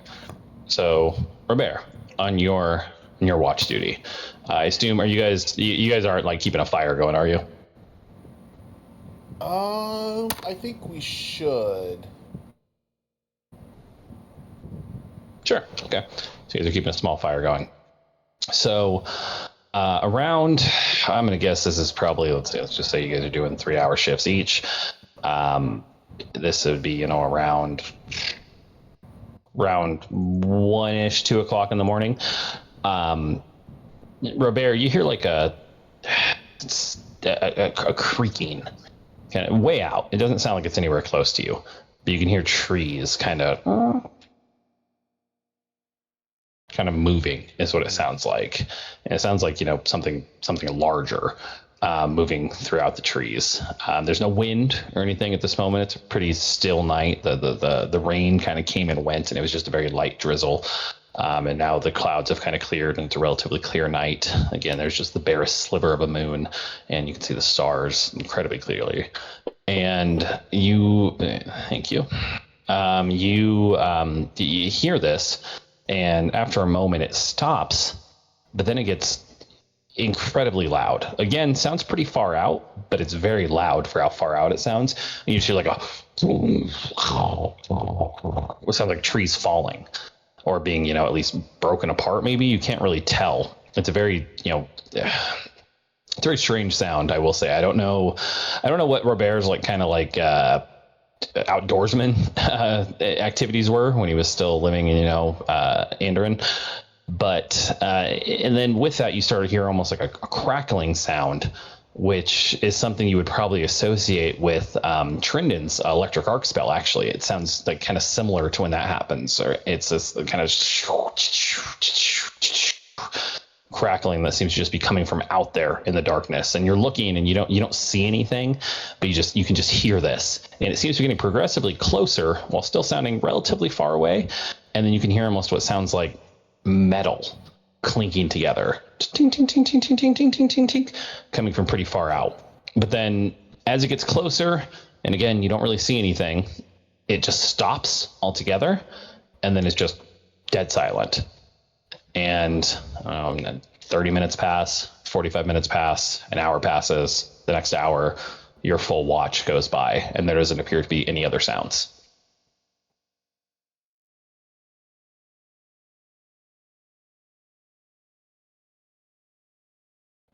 Oh. What? Oh.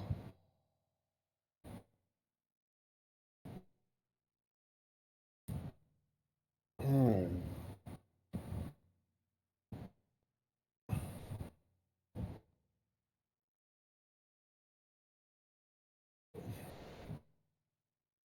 It was coming from the interior, decidedly.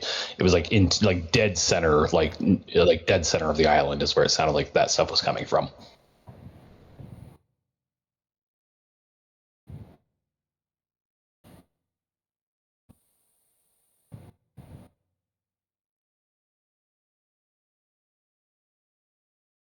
Yeah. And Henris, your shift passes uneventfully.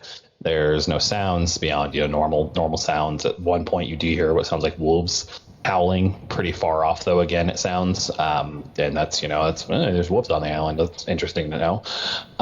But it is far out, and as the dawn breaks and the day begins, it's hot already. It's a hot, muggy day, and it's around maybe 8 or so, because it's going to take you guys a little longer with a 4-man shift to get a full rest for everybody. But around 8 or so in the morning, everybody's gotten their 8 hours. And I'm going to go ahead and apply a rest for you all. Overnight rest, clickety clack. There we go. Any changing of spell slots needed to be done? I always forget with a cleric, you're spontaneous, right? So you basically can just prepare anything that day, any of your spells. Pretty much. Yeah. Let me see. Yeah, if there's anything you want to bump around, go ahead and do that now. I'm going to go ahead and just take a look at Trindon's stuff. No, he seems all relatively good with that. Also, I don't have a spell book, so I don't know what all else he has prepared. So let me just remove alarm. I think we.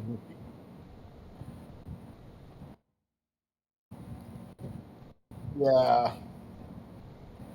Oh yeah. Don't worry. I'm on it. I'm on it. Let me just look up spells. I'll consult. And we'll go with class cleric.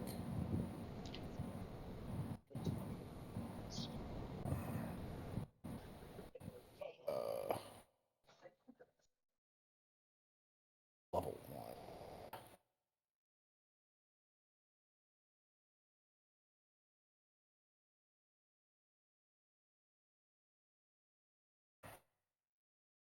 So something I want to ask while you're doing that.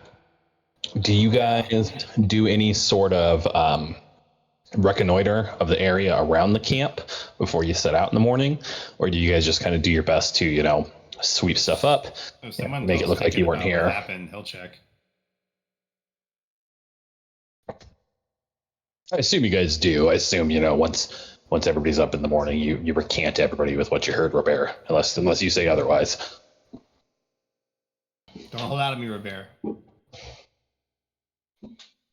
There's fucking Sasquatch out there, and you're keeping it to yourself.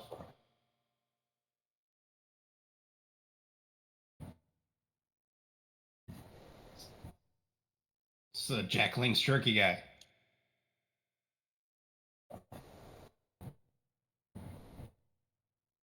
Yeah, Ticket will kind of scout the area because he doesn't have any finger There we wiggling stuff go. to do. Yeah, sure. I switched out alarm with concordant choir. All right, but Ticket, roll me a perception check. Oh, I love doing perception checks. Especially when I get a 1. All right, I didn't get a 1. All right, good job. So yeah, Ticket, you go maybe half mile out, kind of when everybody else is getting ready. Headrest has to take some time to prepare his spells and stuff like that for today. Same with Trindon, and Bear's getting clad in his armor and stuff like that. You're just kind of good to go from the get go.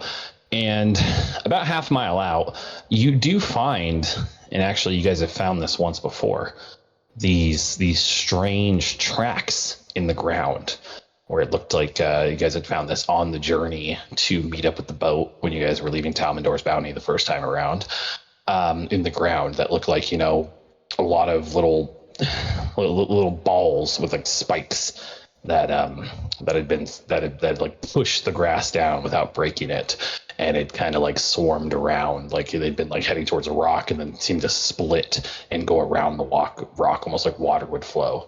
And you do find this more of these tracks in this area. Like, you guys didn't really investigate it too much before because you guys already had other business to take care of, but you do find that about half a mile from the camp, and it seems to lead again deeper into the island. Like, if you guys are here, it seems to lead this a ways.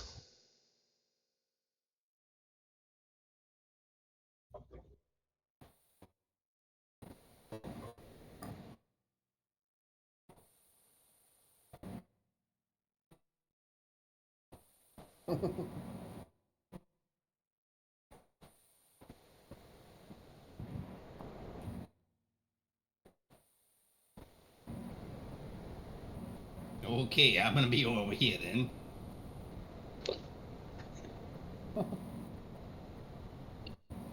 Got fucking zombies coming back to life. You got people pissing their pants. So yeah, good.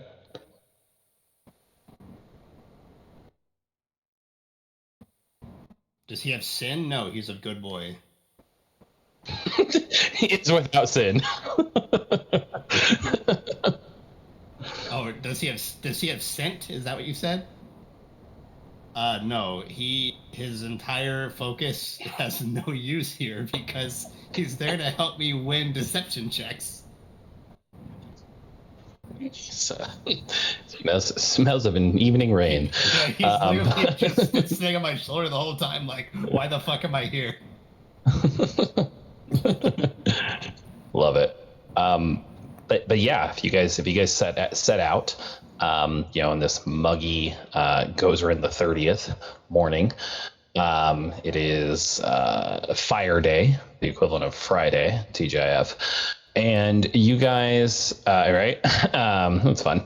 But you guys head out and you travel again, heading northwards and westwards along the coastline, and you're pretty unimpeded as far as it goes. Like, you guys come to the cove where you guys fought the Grindylows, and you have to detour inland a little bit to kind of get around, because that's an area that's kind of got these like kind of rough, low cliffs, but still cliffs to like get around, and it's just easier to trek inwards. But you keep going, and eventually you guys start coming to the place where, on the map it said to bring the prisoners.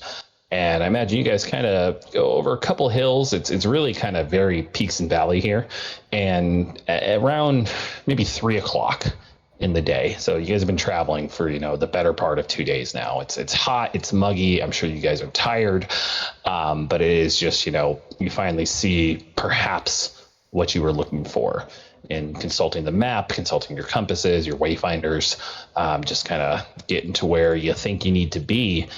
You come to the top of a hill and you see what looks like a tower, kind of a spindly standing tower. So to the north, the hills give way to sharp, rocky inclines. There's a solitary stone structure, a tower, that appears to be at least 3 stories high and is partially embedded in the rocky cliff wall behind it. The cylindrical edifice is oddly totally undamaged, and the rocks that seem to kind of make up the base of it do appear like eroded by the tide that is lapping at it, because this is, in fact, right on the coast. The structure has no windows or rooftop battlements, and from where you guys are at now, which is about you guys are pretty far out still, about 500 yards. You see what appears to be a set of metal double doors that are set into the base of the tower.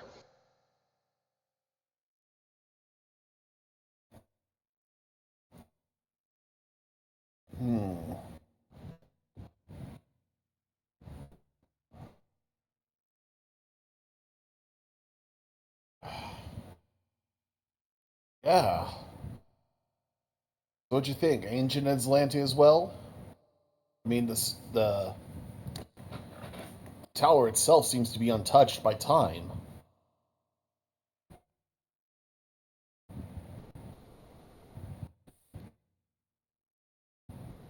He gives an affirmative.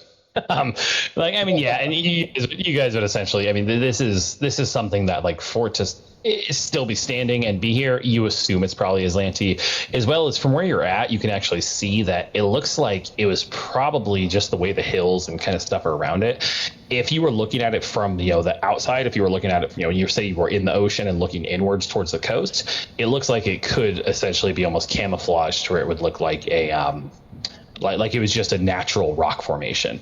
And with that being said, as you guys approach and you can see this, there are kind of interesting rock formations and rubbles and boulders that seem to kind of litter this entire countryside.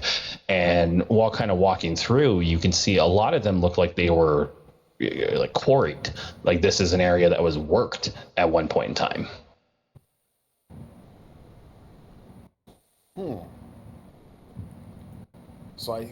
So perhaps this whole island used to be a mining community. Fascinating. That would explain the tunnels underneath.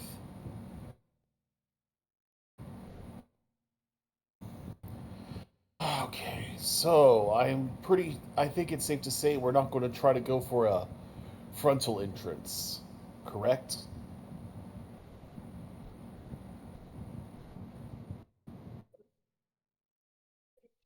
Yeah.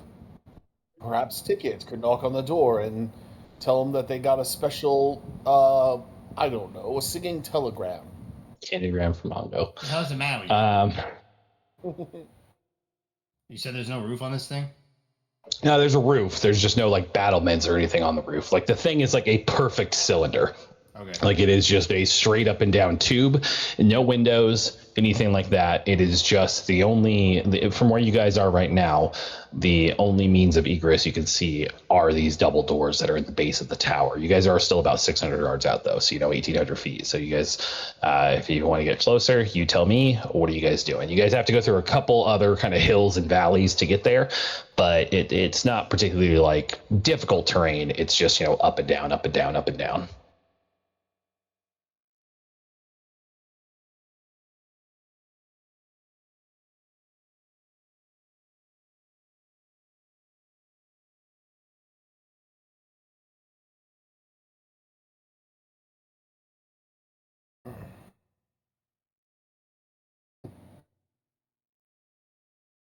Are you still in full body armor? Okay. Ooh. Look at that! What a negative is a +1. I was about to say I don't know what breastplate gives for This is one of those for a dex situations mod. where Ticket like pats Robert on the back and he's like, "Yeah, buddy, you're real sneaky right now. Nobody can see you." And in another level or two, you can We'll start doing follow the probably hear the expert. But clank, clank, clank, clank all the way down to wherever this leads. I mean, yeah, I'll do my best to try to assist with their sneaking. yeah. I mean, at this point, there's not a whole lot you can do. There is just once you're an expert in sneak, you can actually do an activity called follow the expert, where essentially they can kind of your party mates can like use your not your proficiency, but your I think it's proficiency to kind of use to follow your lead. But in this case, there's not a whole lot you can do. If you guys do want to sneak, that's fine, and just everybody just roll me a stealth check. Yeah, I'll go In the ahead. tower, if you would. Yeah, in the tower. Sorry. Nah, that's all right. Oops. I'm going to give Robert a +1 for rolling it in the tower, I mean, yeah, which you gives should. him a You grand should. total of 4. uh, but yeah, I mean, you guys approach as stealthily as you can. This is like beyond the hills, though. This is open terrain. Like there are these rock formations, things of that nature. But this would be difficult to sneak up on, even under the best circumstances. You know, you guys could pull a Big Beth. You guys are just walking up with tree branches and shit. But yeah, so you guys get within, you know, I assume not too close, but you get, you know, maybe 100 yards out at this point, you know, doing your best. Maybe you guys, you know, belly crawl up on top of the last hill before you get to it. And looking at it closer, yes, this tower appears totally untouched. The stone that it appears built out of doesn't look like any tower any of you have ever seen. Like you don't see mason lines or anything like that. Like this thing is just a solid stone cylinder rising up about 40 feet. And just from where you guys are at now, you do not see any windows or any other doors besides the ones that are set into its base, along with I can describe it a little better here now that you're a little closer. You can see what appear to be like little pylons, kind of, that are next to the doors. That looks like perhaps they, at a point in time, had like a walkway or like a ramp or something leading up to them. But at this point, that's gone, and all that remains are the pylons and the tower itself. I will say though, there does appear to be words inscribed over the door, and Trindon can read them from where you guys are at because they're fairly large, because it is in Aslanti, in fact. And he will read these out, and I will post these I'll post this in the chat if anybody wants to save it for their notes. But what it says is Spindle Lock Research Facility, a division of the Spindle Solution, making tomorrow's humanity today. Authorized personnel only.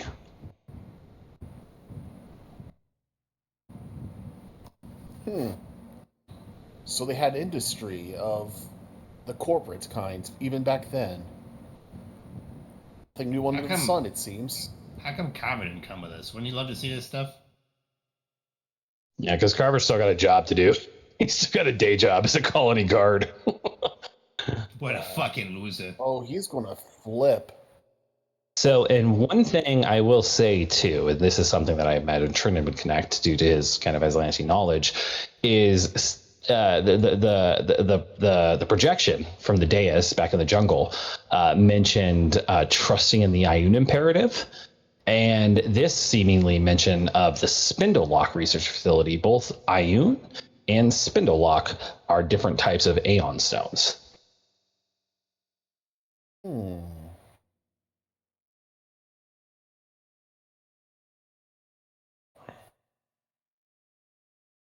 Perhaps this is where they made Aeon stones.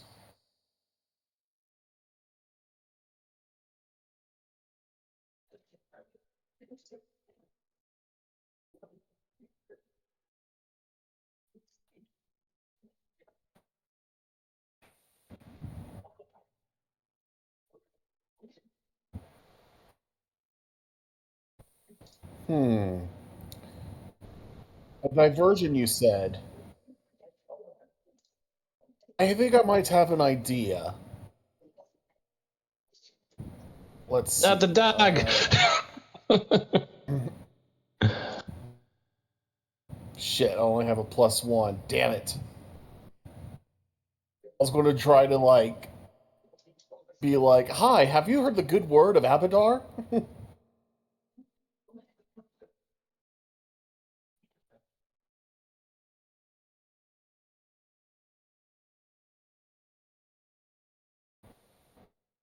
Hmm. That's like my entire gig is deception. Of course, I got to think for deception. I mean, no, I'm honest, good guy, do things by the book. So, So you want me perhaps you want if me to you, create a version? I think that would be the best idea. So whoever is guarding the door, we could take out them, and then we can just slunk our way inside. Okay. So let's see, So what you could want me get to their use? attention? So you're talking about lengthy diversion, Robert? That's what you want me to use? Okay.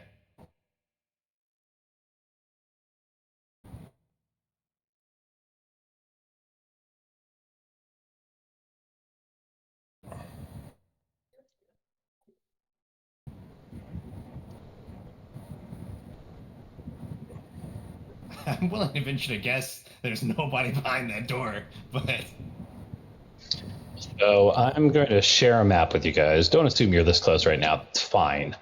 But this is kind of what you see. Is this tower based with these cliffs kind of that it's embedded in, and these set of double doors that are currently closed. never mind. It's combat map. There's definitely somebody in there.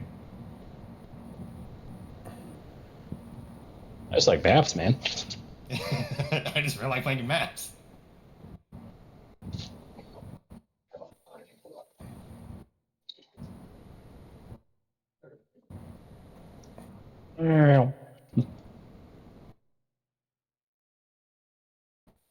Sure. Yeah, I mean it's about as close as you can get there without being in the rock. But yeah, so I'm sorry. So what are you doing here? What were you trying to do, Ticket? I mean, I'm assuming what they're talking about is they want me to create a diversion near the door. To try to get somebody to come out. I suppose. Like, I guess they want me to Okay. like solid snake it, like try to get them to like knock on the wall or something. Yeah, sure. Yeah. Yeah, I'm just gonna. Yeah, and I'll have Trendon go over I'll here just as go well. right here. You're gonna go on that side? Okay. Sure. I'll have I'm Trendon just gonna flank the doors. post up over here, kind of out of the way, but still, able to use one action to get in striking range. Sure. So, yeah, roll me your deception check there. Ticket. You want it in the tower or just out in the open? Yeah, you can just always open this time. That's fine. Yeah, I mean, you just tink tink. Yeah, I mean, there's still rocks at the door. What does that look like? What does a 13 look like on your expert deception check? So Ticket was still not completely sold on the plane to begin with, so he's just like, all right, fine, fuck it. And so he's just digging through something. Hello, my name is Elder Price. He's like throwing banana peels and shit out of his backpack, and then he finds one of the bottles he hasn't used to make a caltrop yet, and he just looks at the bottle, looks at the door, looks at the bottle again, and then just hucks the bottle at the door, and then just like scurries away. Sure. So the bottle breaks against the door, but when it does, you see that the door like slightly nudges inward. These doors are clearly not locked. Well, now you got a bunch of broken glass. But a few beats pass, and nobody seems to come to investigate. Okay. Ticket will.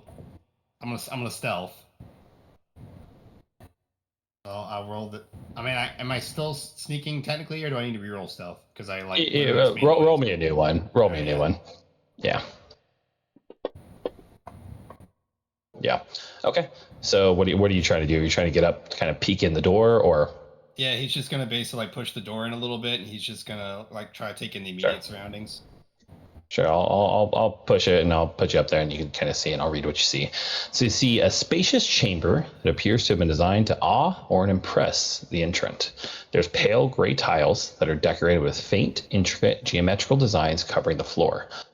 The walls of the chamber are pure white, and the only illumination currently is kind of from the door itself. This is like evening, so it's letting in this kind of like, or not quite evening, but getting there. It's letting in this kind of orange ruddy light. And you can see at the, there's a door that you're peeking in, and to the north there appears to be another set of double doors, but this looks like just like an entrance chamber. Beyond the kind of the intricate patterns on the floor, there does not appear to be anything of note.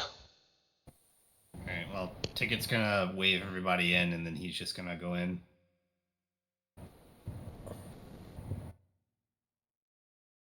Sure. Well, it looks like the coast is clear.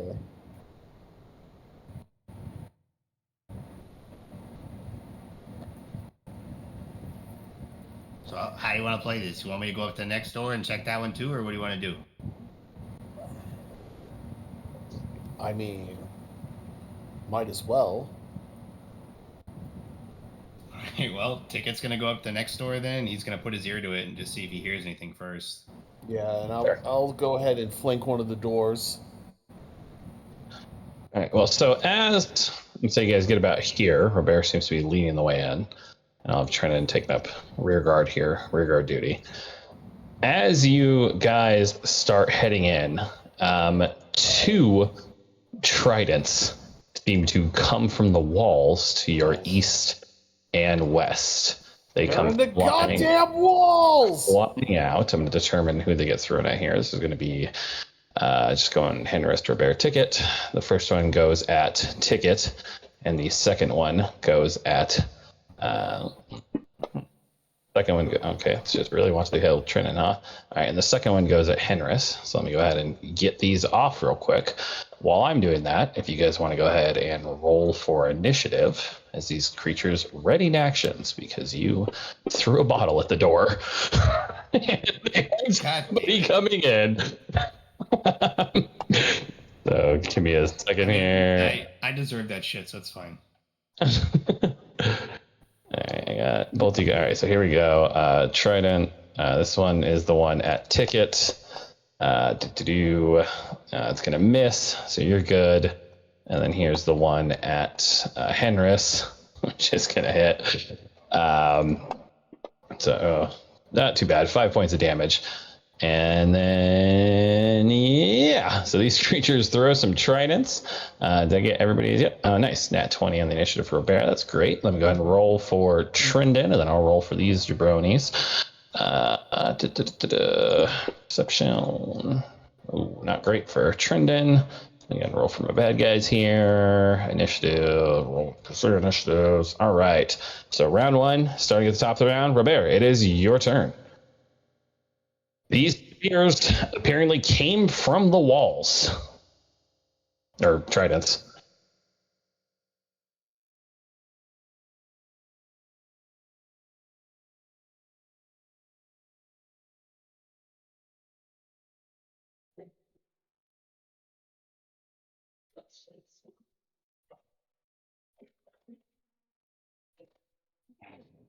You seek.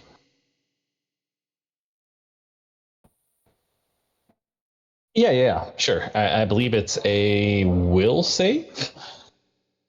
If that's what you want to try to do, I'm honestly double checking. I do not recall. Give me a second here. Illusion, because seek is like you can look for invisible creatures with it, stuff like that. Let's see. So it's disbelieve illusion.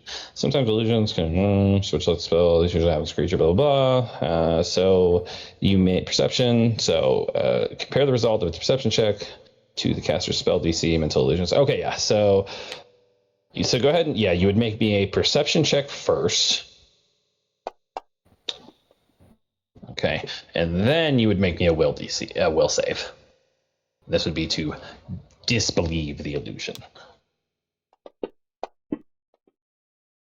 Yeah, in this case, don't worry about rolling like the saves in the tower. But it just looks like a fucking wall, man. That yeah, the perception doesn't count for it. I believe the actual disbelieve is an action. But yeah, so you're good. We'll just roll it all into one. So you get 2 actions left.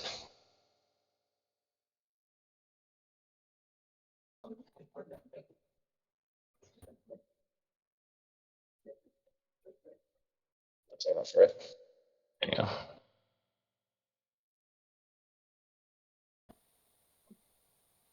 You're already in. You were in front of Tika, so that would only be like 20 feet for you.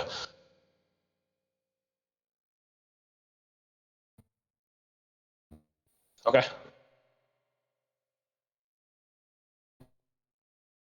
Raise your shield. Got it. All right. If you did that next turn button. No, you're good, man. Alrighty. So from the wall steps out one of these creatures from the beach. They then draw they draw a trident first. They step out. It's 5, 10, 15. They move up to you there, Robert, and they're going to try to hit you with this other trident that they have. And they swing down at you. Let me untarget ticket. Let's have Robert targeted, and they swing at you with this trident. Ooh, 3 on the die. Not going to happen.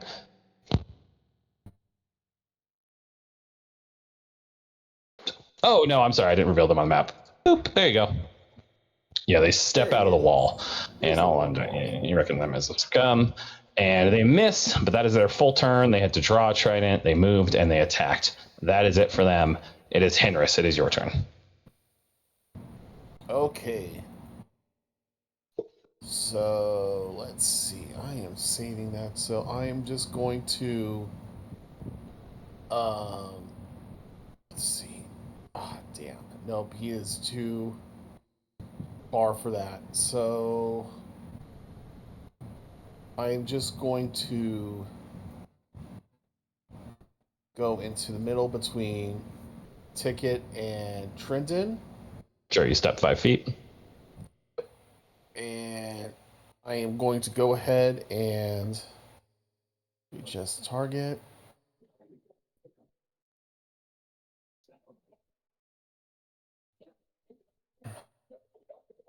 And myself. And I'm going to cast Bless. Perfect. As I am supposed to. It is my job. Just see, go to actions. And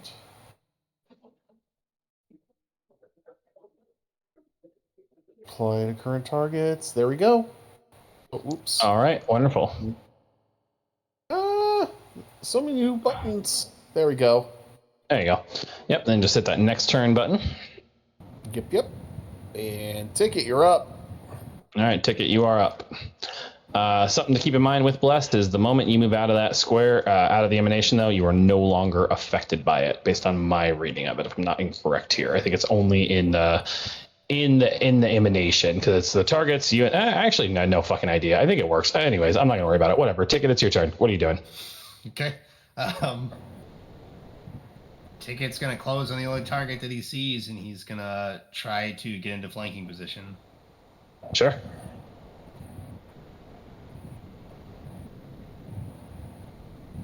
Can I move like right there-ish? Yeah, actually, you have to actually move here to do it. You can see that, like, you're able to. You can't see when you're actually in the wall, huh? So we'll move you forward a little, but you can actually, like, as you get up and you like brush against this wall, like it is definitely like an illusion. Like your elbow like goes through the wall when you think it would hit it. So, and you also just saw this creature step through it. So for all intents and purposes, though, let's say you're in flanking with it. So yeah, you were able to move up near it. And get into flanking.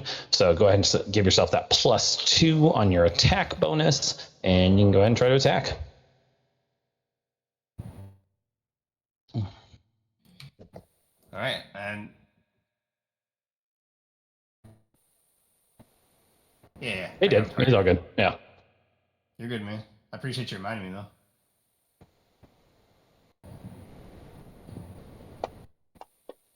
though. effective +3 on this, which makes it a crit. Hell yeah! So yeah, go ahead and roll them bones, and then roll your sneak attack because he is flat-footed. So roll your attack roll first, though. Your damage roll, I should say. Oh, why did that not apply? Did you roll that from your character sheet, or did you just roll a d4? I just rolled a d4. Sorry. Yeah, it's all good, dude. Just roll me another d4. Okay. Whoop. Yeah, that works. There we go. Cool. All right. So 4 points of damage as you stab this guy, and then go ahead and roll your d6, and I'll apply that to him. Ooh, 5. Nice. 5 points of precision damage as you kidney shot this guy. You got an action left. What do you want to do? Man, I wish I was a bard so I could hit him with cutting words. That's a lie. I don't want to be a bard. I'm just going to hit him again. All right, go for it. You are still flanking him, so still get that plus. Well, it doesn't matter. All right. There we go. That is Ticket's turn. If you would hit that next turn button for me. Yeah. And then you see, all of you, another one of these creatures step out.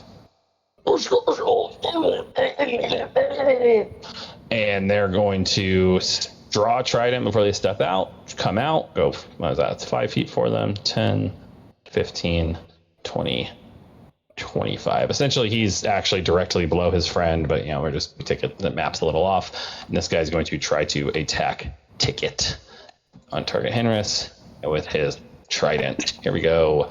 14 on the die, probably going to do it. Yep, here we go for, almost big damage. 9 points of damage, nothing crazy, but all right, that is his turn. He had to draw, move, and attack. It is Trendon's turn. I think Trendon, at this point, I think he'd do Electric Arc. That makes the most sense to me. These guys are right there, and he can. So here we go. Electric Arc, boogie, woogie, oogie. Here we go. Reflex save for these guys. Ooh, 1 fail, 2 fail. Nice. They'll both take some damage. Minimum damage, but still 5 solid points of damage to both these guys. And then I would just based on Trendon's actions, I think you would probably cast Shield. Why throw yourself in the mix when he doesn't need to at this point? That would be Trendon's turn. And back to the top, it is you, Robert. 2 of these creatures have revealed themselves to you. One of them is within striking distance.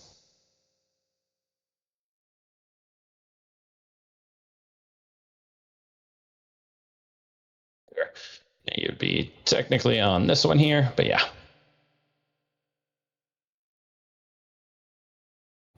Yeah, I mean, so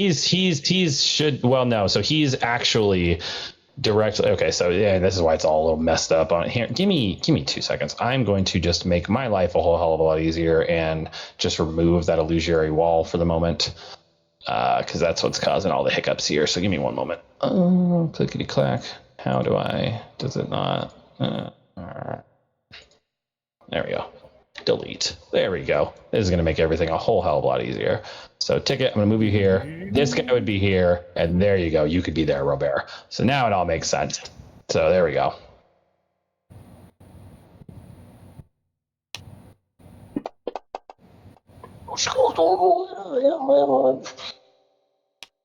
Ooh, that was a very loving tap. My map is large. I can't see anything. Give me 1 second. But yeah, you just stabbed the shit out of him. He's still kicking. He doesn't seem happy about it. You got an action left. What do you want to do?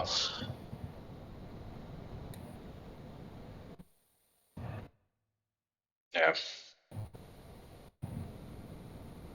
Yep. Go for it. Finish him. That'll do it. Yep. These shittily armored guys aren't particularly high in the AC department. But all right. Yeah, nice. You lay into him. He is hurting. He just did 24 points of damage to him in a turn. He is looking rough. If you want to hit that next turn button. Going to be this guy's turn. He's going to see what's going on. He's going to move over here. He never leaves your reach, so I don't think you get opportunity attack in this case. He's within your reach the whole time. Is it just in the square? Yeah, yeah, sure, go for it. Yeah. Yeah, reaction strike, whatever the fuck it's called now. Go for it. Yeah, that'll do.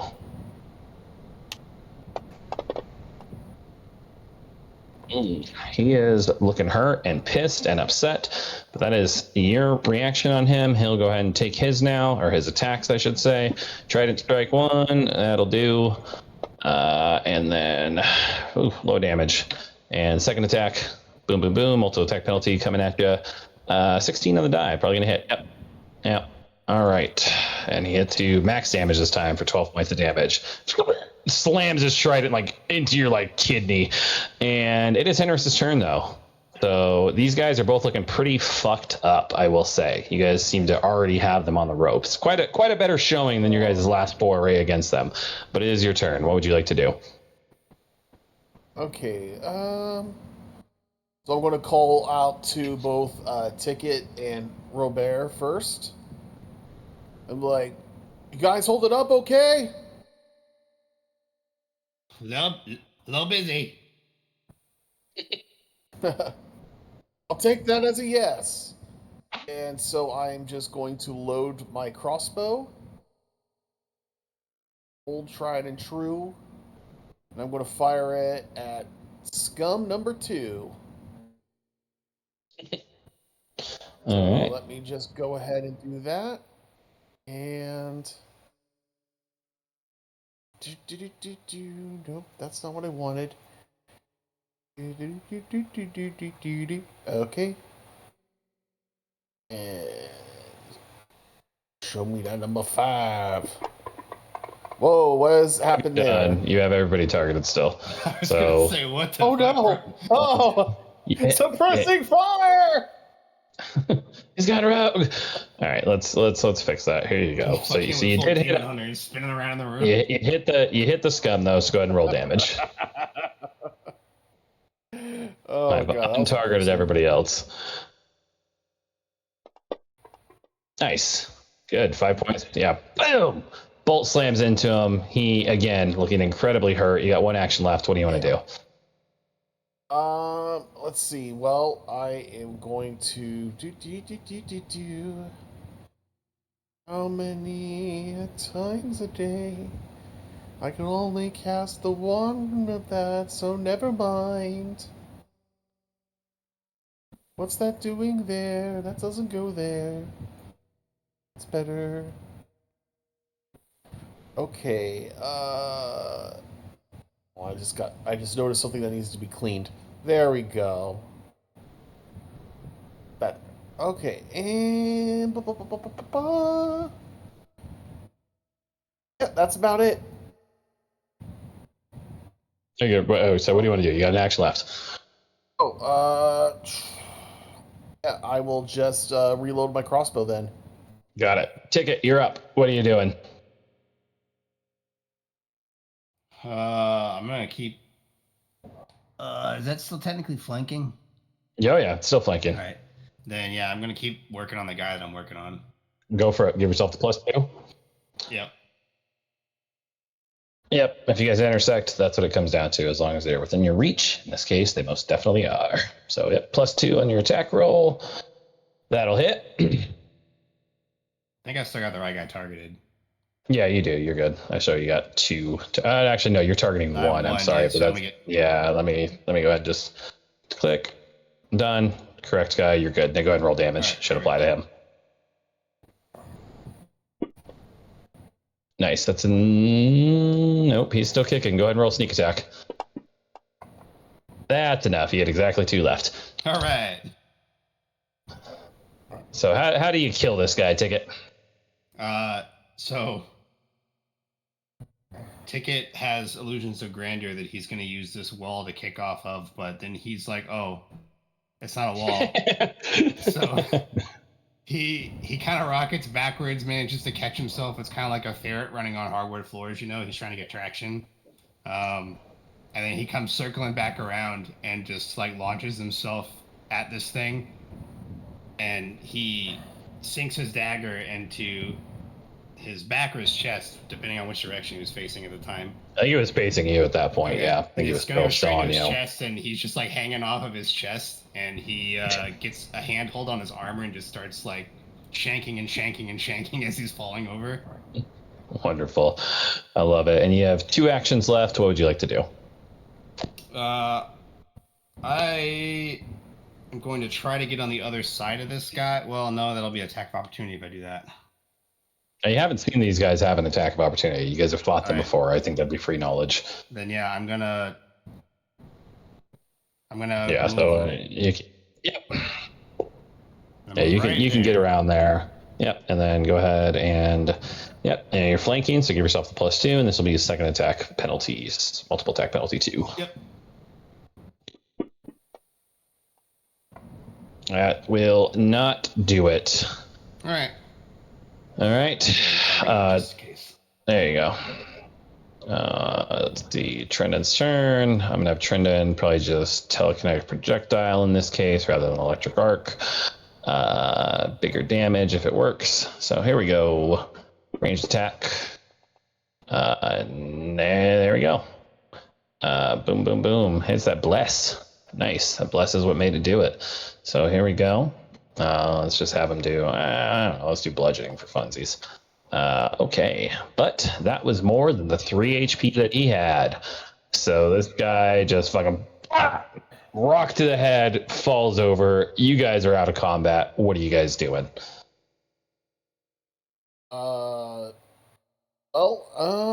I'm going to see if either of them need healing.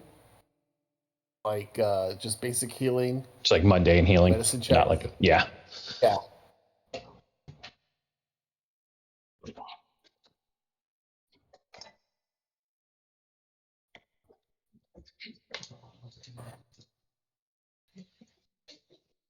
Oh, I'd say that was a lot better than our last encounter with these fish folk.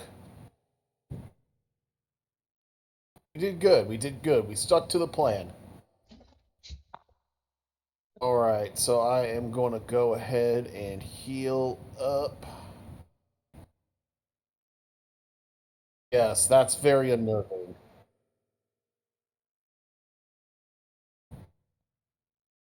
Very intelligent, more so than meets the eye.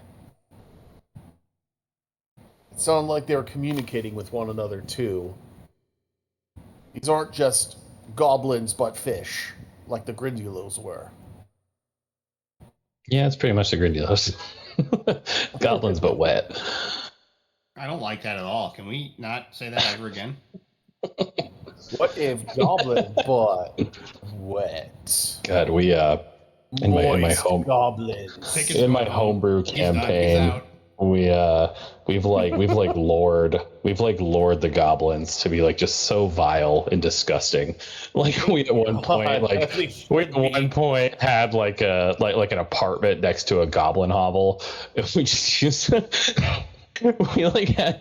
No, it's fucked up. We were like complaining because the heat from their like orgies were heating our apartment too much. The walls were hot.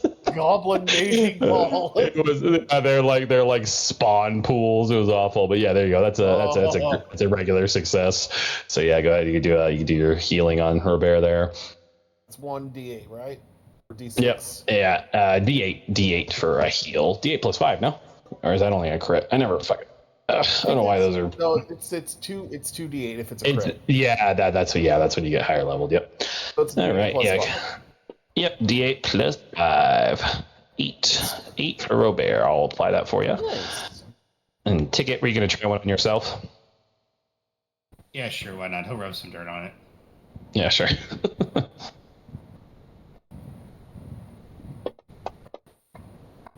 That is a success. Good job. So D8 plus 5 for you as well. Well, that's the wrong one, Nice. right? Oh, it was. No, it's a D8. You're good. Yeah, you're good. So I'll apply that for you. So you only have 1 wound now. So we're looking at 10 wound for Robert, 5 for Henris, 1 for Ticket. I will say Trendon has inspected these walls. They are in fact illusion magic, and they are ridiculously powerful. Like this is like something that was cast by somebody that is miles above your guys' pay grade, but you assume this is something that has always been here due to the fact that it is uniform with the rest of the room. This does not appear to be like a recent thing that was done. But they are, in fact, just illusions where you can just like boop, boop, boop, boop, poke your head through, poke your arm through. Are you guys looking into what is in there? Go ahead, I'm sorry.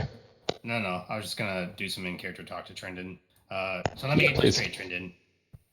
We got illusionary walls, and these fish people that show rudimentary intelligence have figured out how it works already. Is that correct? Yes and no. It more seems like they just probably knew they existed rather than they're like working them. Like that they were either given this information or discovered that these are in fact illusions. Because there's nothing special you have to do for them. Like there's no on-off switch or anything. Like in this case, these ones. And this is probably fucking blurring the lines a little bit between, 1E and 2E, because there are just some things that just don't convert really, where these walls just serve, they are just in fact just purely illusionary. They do not, you don't have to like disbelieve to put your hand between them or anything like that. It's just, they are just in fact here permanently. And this is something, again, that doesn't really exist in 2E. It's a permanence effect that you could add to spells or something from 1E, where these are essentially illusionary images that have been permanently put in place here. But that would require an insanely powerful spellcaster. Well, it's safe to assume that since they do know how they work, there's most likely going to be more of these things in there. And for all we know, definitely not a bad assumption. Yeah, definitely not a bad assumption. Great. It's going to be like, oh, you guys never seen this movie. No, I'm just kidding. Yeah, Rebecca, if you want to move in, whoop. You can, let me describe the room for you here. So you guys take, 10 minutes of healing or so. This room has a simple stone floor and undecorated gray stone walls. The stark nature of the room is interrupted only by a large circle of silvery metal that is set into the floor in the corner of this room. One wall of the room is mostly transparent, and that's actually, once you're in this room, you're looking out of it, you can see the entryway that you guys came in. It is transparent, it's like a one-way mirror from the inside, and you can see into this larger adjacent chamber. But all that is in here are these is this large inlaid silver circle in the floor.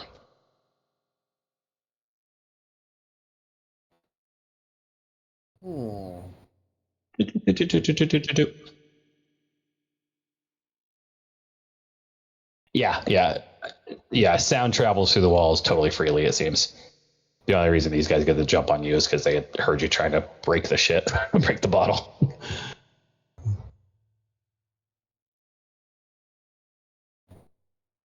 I'm just gonna, and actually for the moment, I'm just gonna turn off token lock. That way you guys can just move into the room if you want to. You guys can all see what I'm talking about there. Yeah, they're exactly the same as the one. The other room's the same thing. Yeah. And yeah, that's the thing. If you guys look, these two rooms are identical. And let's see, I can have Trendon do a detect magic. Let's see. Oh God, what type of magic would this be? Give me a second. Arcane? Well, yeah, it is arcane. I'm trying to look up the actual school itself. Give me 1 second here. I don't even know if this spell exists. It does. It's cool. We're good. Ancient magic. It is ancient magic. Yeah, actually, so this thing's pinging everything. It's arcane, divine, occult, and primal. Transmutation. Transmutation is the school of magic that's coming off of it.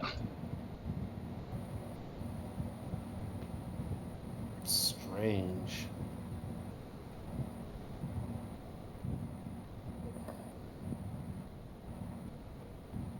And with detect magic at his current level, that's about all you get from it. If I'll have him roll an Arcana check, and if you want to roll one as well, Henris, if you get anything more.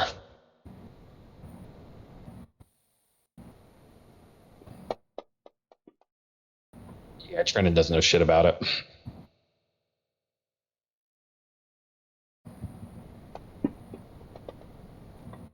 Henris, you somehow know even less. I'm sorry, that was Ticket. Ticket, you're pretty sure this is like a wishing well?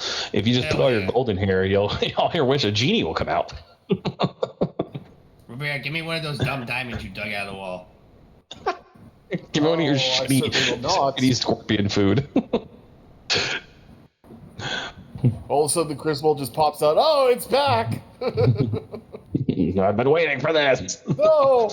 The Crismal's actually the big bad of the whole campaign. It was it the whole time! Yeah. Do you want to try to roll an Arcana check, though, Henris? Yeah, why the hell not? Let's see if something. Let's see if we get surprised. Yeah. Nope. No surprises. Yeah. No. And this. I mean, it's yeah. It's not real. Yeah. No. You know what? I'll tell you what. Actually, you can. I'll walk that back. Why don't you roll me a religion check, Henris, instead? Oh, you want me to roll it in the tower, please? Tower? Yeah.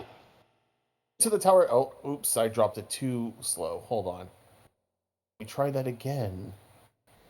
Into the tower we go. Okay. You're getting vibes from this that, while albeit much more powerful, it feels similar to a spell of mending. Like that's kind of the aura that this circle is giving off, this inlaid silver circle on the floor. Hold on, this seems oddly familiar, guys. This a mending spell. I don't know why, but this thing's kind of sings to me. Like you could just put an item here, like anything that's broken, and it just fixes it. But what exactly? I don't know.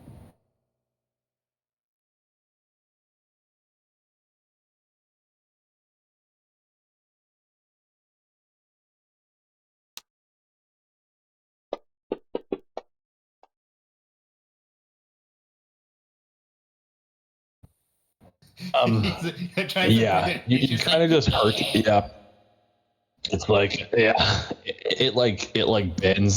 bends a little, and then you guys think you hear like a crack, and it's actually just like repairs like D. It's just like a joint. But yeah, it seems, again, these tridents, while not being particularly elegant, do in fact seem forged steel or forged iron, I should say.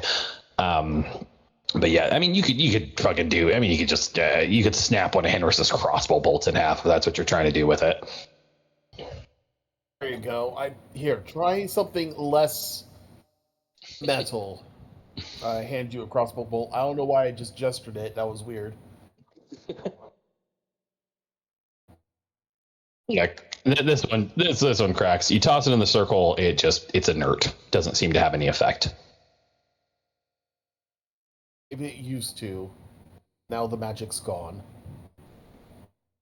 I will say, from Trinin's detective magic, from Trinin's detect magic, it is hot. Like it's still giving off magic. It just seems like maybe this isn't what it fixes. So perhaps it isn't just for mundane things like broken arrows or rakes or pitchforks. Broken arrow. God, that's a deep that movie. Jesus Christ. The movie that John Travolta and Christian Slater probably wish you would forget. I think that's better than a lot of John Travolta movies, actually. Well, it depends on what era of John Travolta. I've never heard of this movie, and now I want to only because it's fine. It both it's like a 90s like war movie. It's fine. Like it's a fine movie. Oh, okay. But it's up there with like I don't know, like Basic. But yeah, so I mean that's it though. You guys investigate this for a while, and that seems to really be it. Like it's some kind of fixing of something. Still seems magical, but you guys can't really determine what with just your. I assume maybe you do a couple other random tests. Ticket goes back and gets his broken bottle and drops the glass pieces in the circle, and it doesn't do anything. Like just seems like whatever you guys. Maybe there's something more you have to do. Maybe it's not turned on right now. You just can't really be sure one way or the other. Fucking quest for fire, man. Yeah.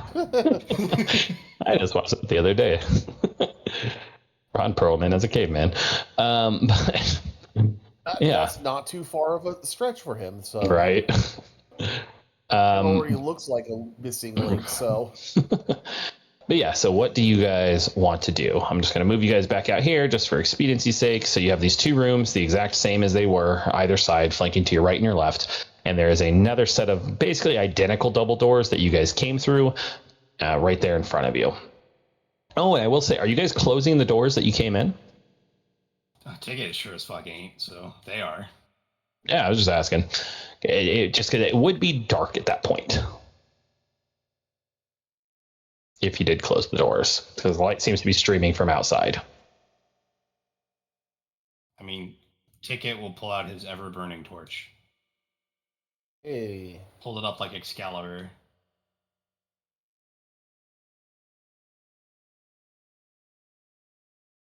Yep, and you Yeah, can but I just have a have those on stick. your person. A stick that always radiates light, and I'm going The to stick use is it. pretty cool. Rodbert.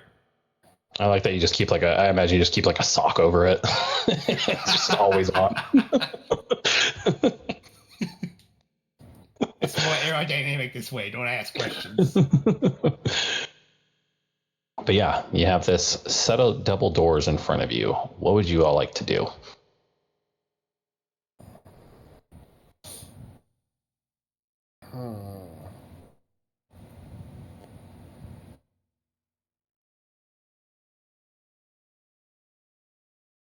Where is the...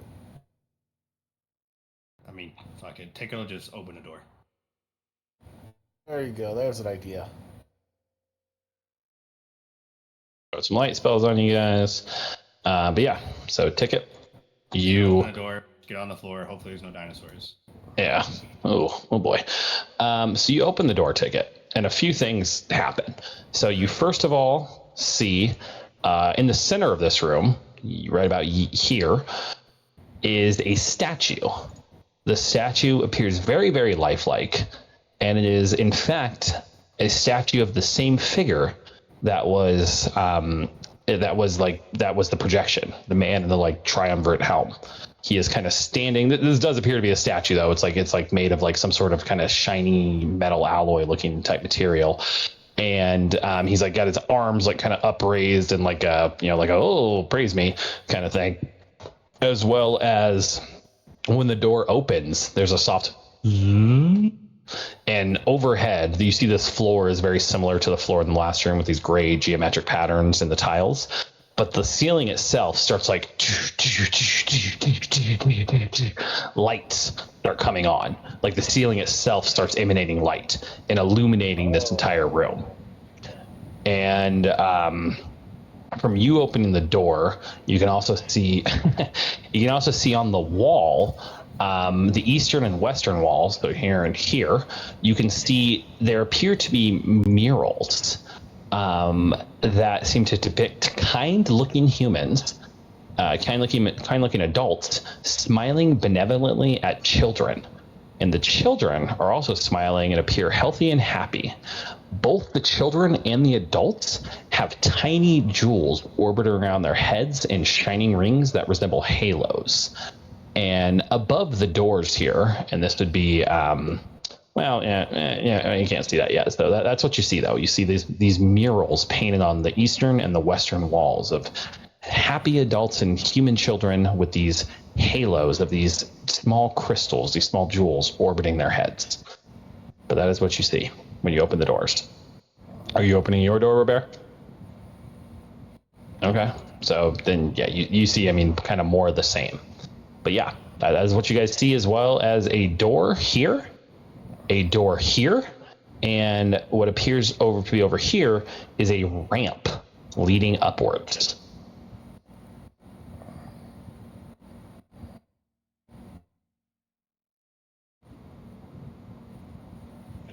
There's an exploration action that basically you just move at half speed.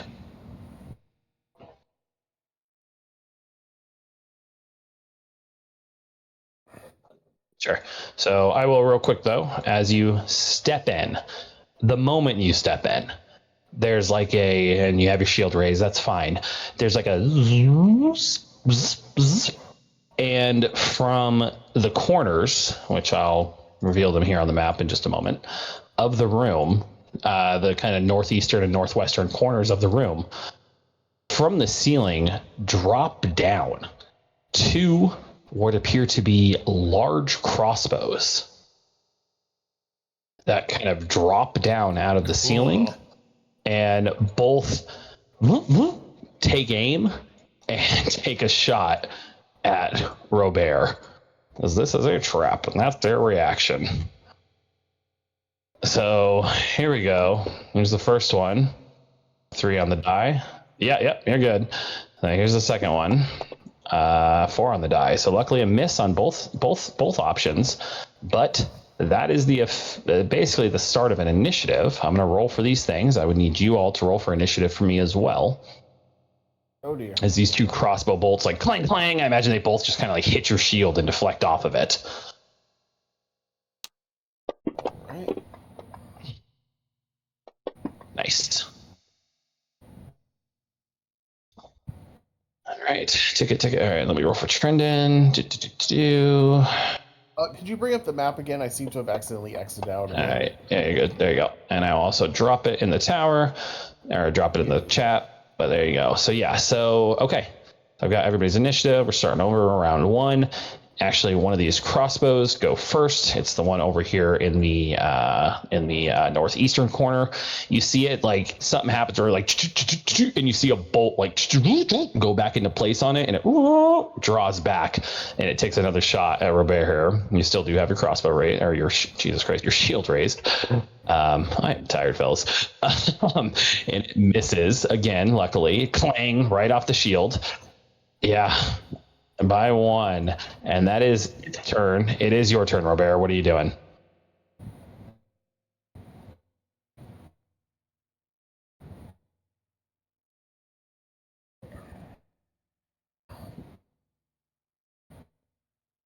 Yep, you can take 2 moves and then attack at the end of it.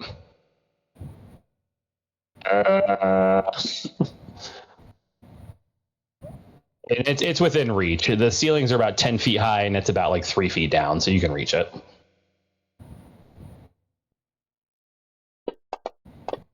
Sure. Can you combat assess and sudden charge? Can a combat assess be part of the same action?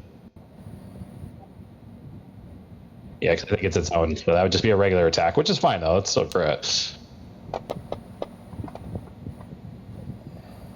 Yeah, it seems to resist that damage entirely.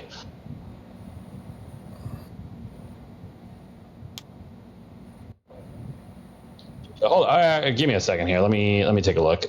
Yeah, okay, I do see why. So that's No, it seems to just to give you a little peek behind the scenes, it's immune to criticals. So the critical had nothing to do with it. It was your regular damage. It resisted all of that regular damage.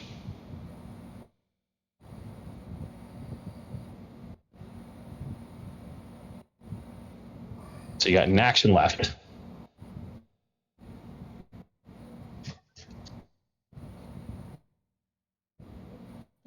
So roll me a perception check now that you're deeper into the room, though. Just this is free action. Roll me a perception check.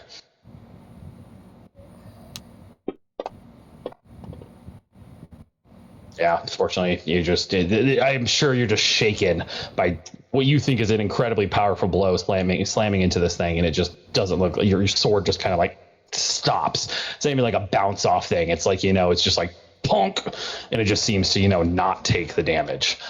But okay, that would be Trindon's turn. I'm gonna have Trindon move up a little so he can. Well, how far away are these things from Trindon? So pretty far. Okay, so Trindon's gonna move up a little.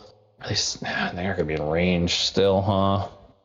No, and I don't think he would leave himself in the room. All right, let me take a look at Trindon's spell list real quick. What's the produce flame? 30, 30, 30. God, they're all 30. Jesus. God, yeah, I don't know. I'm just gonna have Trindon delay for the time being. I'm gonna have him stay where he is and just delay. Henris, it is your turn. All right. You know what? Actually, I'm gonna roll perception for Trindon as well, just to give you guys a fair shake here. I'm gonna let everybody do that. So perception. Fuck. All right. Trindon, it's Henris, it's your turn. All right. So Henris will go to the front. Yeah, roll me a perception check once you get in the room. Yep. Okay, perception is my specialty. As I have a skills perception. Bingo. I got a plus 11 on that sucker. Nothing's going to get past me. Except today. Except for today. All right, you got 2 actions left. What are you doing? You moved, and you got 2 left. Unless you want to move in further. That was only 10 feet for you, I believe, so you can move in further if you wanted to.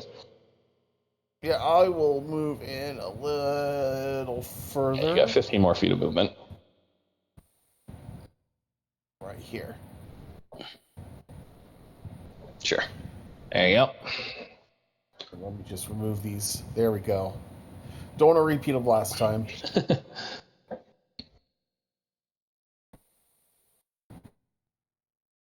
And yeah, I'm pretty sure a crossbow bolt is not going to take out a crossbow. So I'm going to. There's one weakness.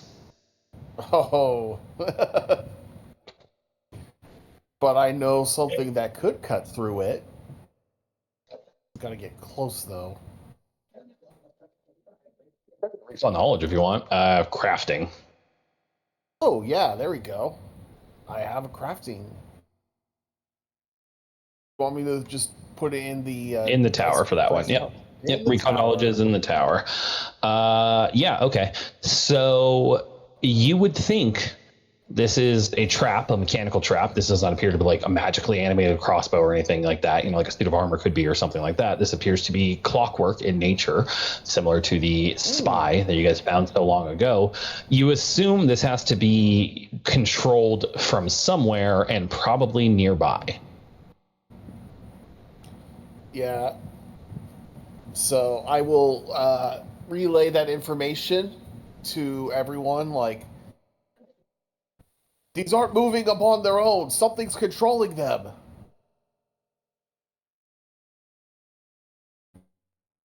So. Yeah, and you got an action left. And I will, with that last action,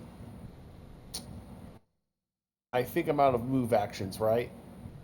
No, you can take 3 move actions if you want. It's every action is just an action. Start looking.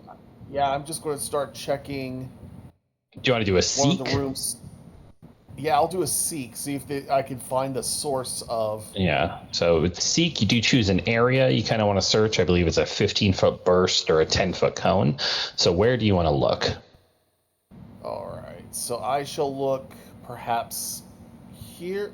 I'm trying to ping here. And it's both mouse buttons at the same time and drag them like this. Oh, I told you guys right here. Yeah, well, shit, my bad. All right, sure. That's yeah. I mean, there's a closed door there, but sure, go and roll me a seek action, and that would just be a perception check. Oh, okay. You just roll it open. You're fine. All right. I was about to ask. Perception. There it is. Yeah, you don't see anything that way besides this door, which I will say though looks like the door is currently unlocked. I will say, I'll give you that on there. But that'll be Henris's turn though, because that was a seek as an action. And we're now at ticket. What do you want to do? You said the ramp was on the left-hand side of the room, right? Ramp is up here, directly to the north. All the way up there. Yep. Ticket's going in the room because he's assuming the crossbows are hot, and he's just going to barrel through the door. Sure. As you enter the room, go ahead and roll me a perception check. Do you want in the tower? No, open's fine.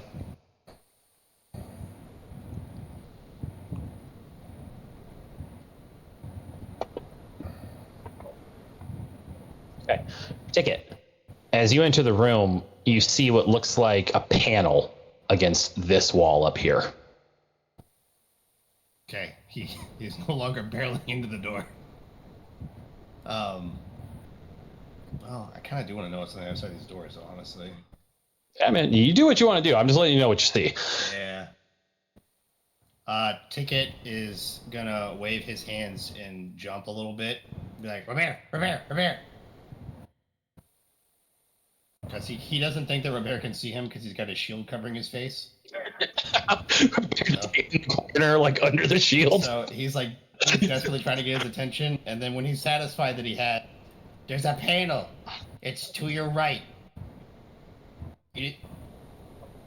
And you can see it, Robert. Once he points it out, you can see it's basically the same color as the wall, but you can see like slight seams. Yeah, it's like your fucking breaker box in your house, but it's more flush with the wall, but you can see that. You can see that in this just up this way, is because this ramp, the way that it's built on the map is like you can't really see through it, but it's a ramp, so you can see through it. So it's like up here and to the left a little bit. But yeah, you pointed out successfully, Ticket, that you just started moving, so you still got movement left. You haven't really used an action yet. I'll give everybody a perception check for free. What do you want to do? So there's a door on either side. There's a door to your right and a door to your left. He's gonna take the door that's closer to him. He's gonna take the door on his left. Sure. So you use one action to move over there, and then are you opening it? Yeah. Okay. So you open the door. You see, very similar to this other room, there are lights that have now lit up the room. What's unsimilar to this other room is what's inside this room. Sitting, you see like you see what appears to be a workshop, as evidenced by a table along the western wall that's laden with tools and mechanical parts. What's kind of odd about the workshop, though, is standing at the workshop are two individuals. Is kind of a word I don't want to use really here, but two constructs. Currently like bent over the table, appearingly working on something. Let me go ahead and share you an image real quick. Give me just a moment here. Where are they? It's like Clockwork City and Elder Scrolls. Oh, shit. Do I not have an image of these guys? Bummer. Yeah, exactly. Yeah, exactly. Well, that's fine. I can show you their token, because guess what? They're not your friends. And Sunday. Oh god, watch out for the Pathfinder, guys. So here's. Sneak up on you. You can see, if you zoom in there, you can see what they look like, Ticket. You can see one of them now has been revealed to you. Yeah. And they turn and start in a language you guys probably all recognize at this point, as is Lanty. Even if you don't speak it, because you guys have heard it a fair amount of times now. There's just as they turn and look, and just in as we only Trindon would understand this, but I'll let you know what they say here. Just halt, intruder. You must retreat back. Leave now. Submit yourself to imprisonment. Lay upon the floor. And they like start turning immediately towards you. Ticket, you got an action left. What are you doing? Oh, sorry. I guess I got the wrong in room. You guys go back to doing what you're doing, and he's just gonna shut the door. Sure, that's Ticket's turn. All right, got it. Love it. Give me just a second here. The other day that would be a deception check, but I can't against these guys. So. All right. Okay. 22 and a 10. Okay. So. All right. Got it. Well, that is Ticket's turn. It's Trindon's turn. Trindon yells out, "Who is speaking Islanti?" It sure ain't me. Oh, God. I don't know, guys. I don't know what the hell Trindon would do here. Trindon, come check out this door. It's really cool, I swear. Oh, God. I truly do not know what Trindon would do here. Everything he's got is kind of got some range on it, not enough range on it, but then he'd be stuck in the room. Yeah, I guess I'm gonna have him go here and electric arc the two crossbows. He's blocking the Ticket from going into the other door. I know what he's doing. Yeah, no, you coward. Yeah. Being a real fifth man. Here we go. Oh, there's a success and a save, or a success and a failure. Okay, well, one of them seems to take some damage. That's Trindon's turn. It's this crossbow's turn. It's got a whole plethora of targets to choose from. We're going 1, 2, 3, 4. Going Robert, Henris, Trindon, Ticket. for Ticket. And as this crossbow like swivels in place, seems to reload itself. Excuse me, and takes a shot at Ticket. But why? Oh, right off that 20. Still pretty big. 10 points of damage. This massive crossbow bolt just slams into you. And that is its turn. And now, Ticket, door in front of you opens. No. He's keeping it from opening. Take him out. Submit. And it like, you see this like gun on its back, Fuck like me. turns up. It looks like a t-shirt cannon, and it shoots a net out at you. Pew! And it hits you with the net. God damn it, dude. And you take 3 points of damage, and you're now entangled in this net. I'll let you know what you can do on your turn to get out of that. But that's its turn. No, what I'm going to do on my next turn is just suffer. That's what I'm doing. It's this creature's turn, and we'll go for another round here.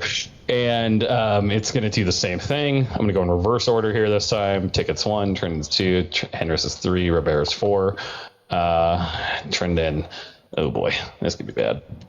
It's going to take a shot at Trendon. One of those freeze frames. I bet you wonder how I ended up in this situation. How did I get in this situation?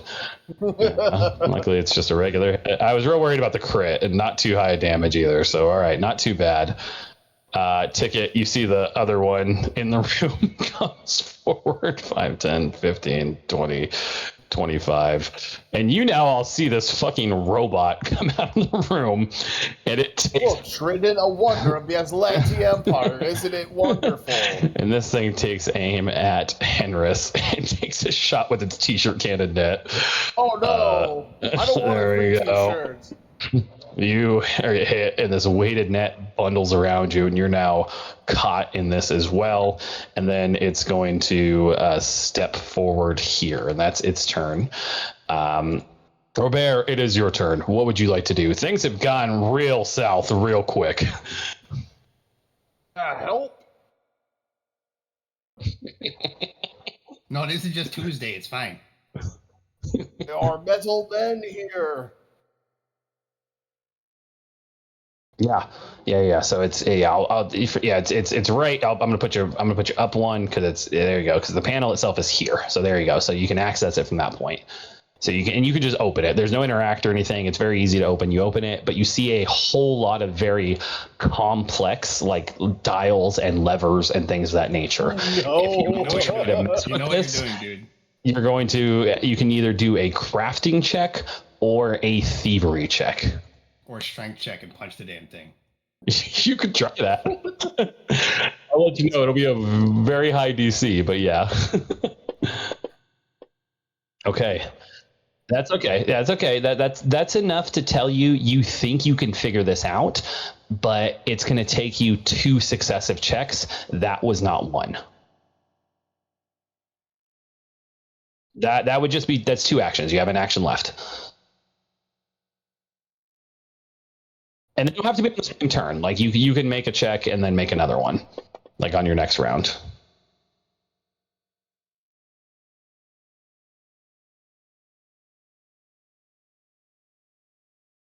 What did I miss? Sorry, my thing. Nothing. You're good.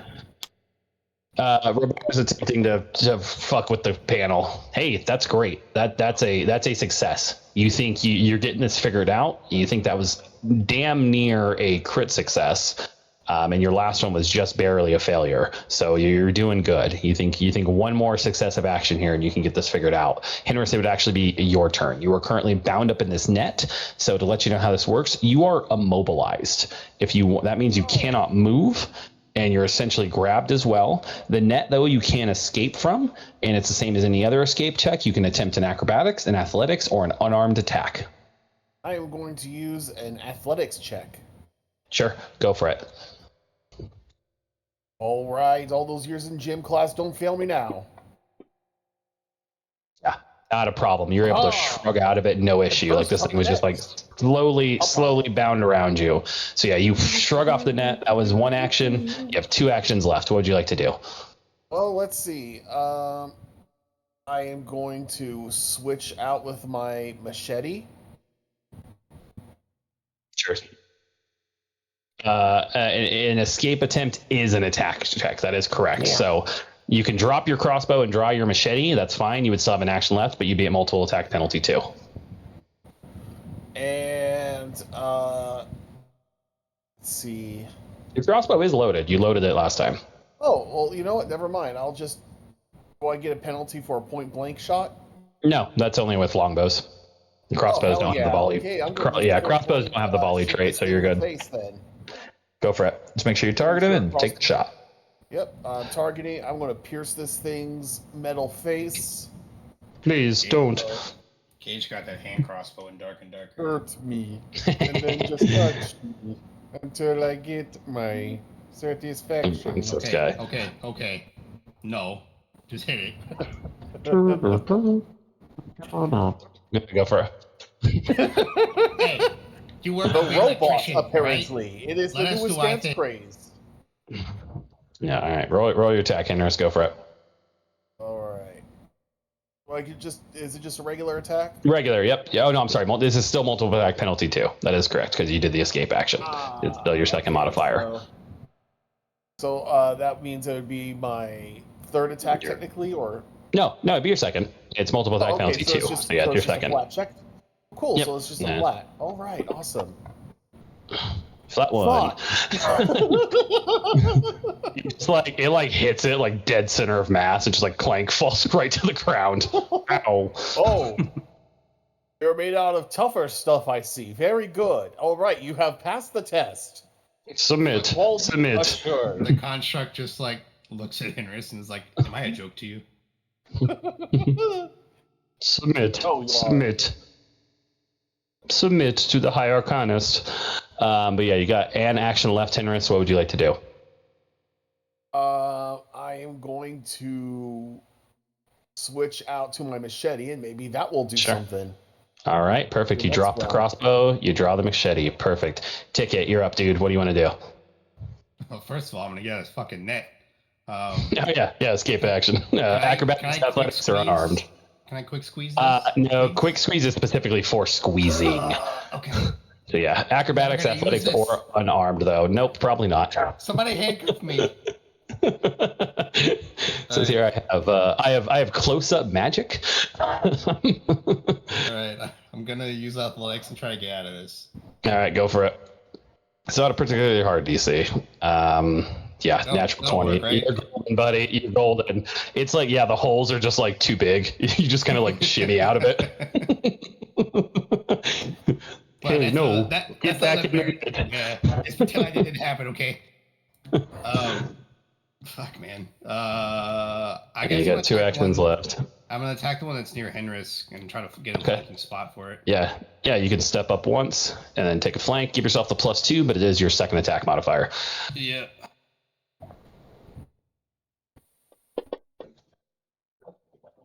Bummer, Will dude. not do, unfortunately. There is Ticket's turn.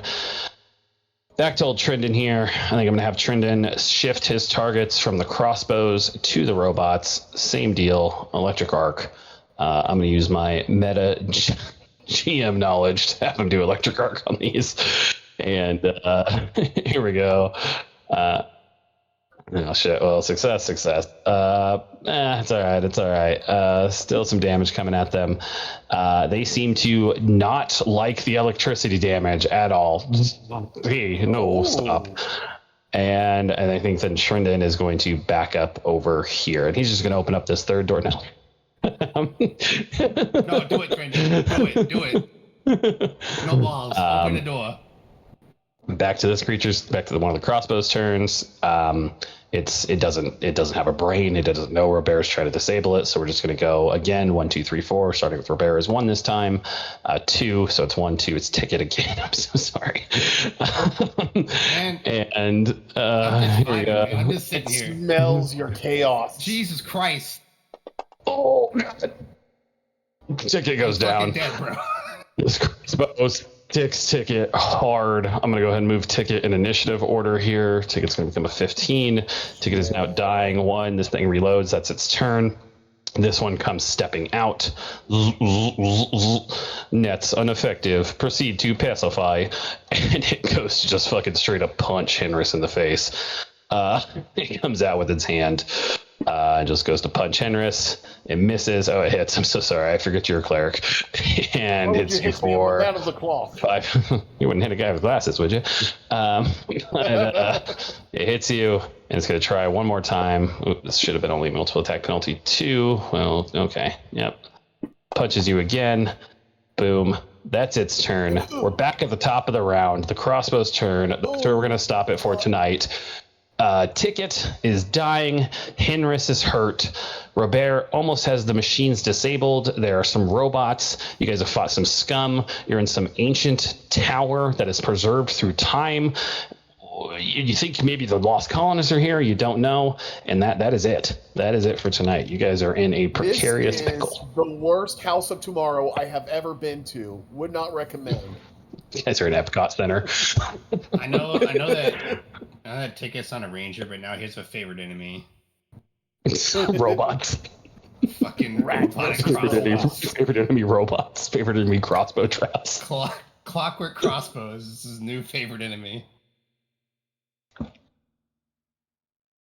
God damn, dude, 30 damage. God. That sucks. Ticket just goes into like a clockmaker shop and just has the worst PTSD. It's like any cartoon. Like 75% of max damage on that crit. That's yeah, that's rough. Any cartoon ever where like a fucking shoe is just flying at Ticket and he just doesn't see it. Yeah, I wasn't sure if you were going to open that door still when you actually noticed the panel. Oh, yeah, of course. I mean, look at it this way, man. Ticket walks into a room, there's 2 fucking crossbows hanging from the ceiling. He's on the other side of the room, and there's 2 fucking doors that potentially provide cover. Of course he's opening the door. That was fun. We can figure it out. We can figure it out. Just come pick me up later. It'll be fine. I still got my heals, guys. It's okay. It's okay. Yeah, well, you also got...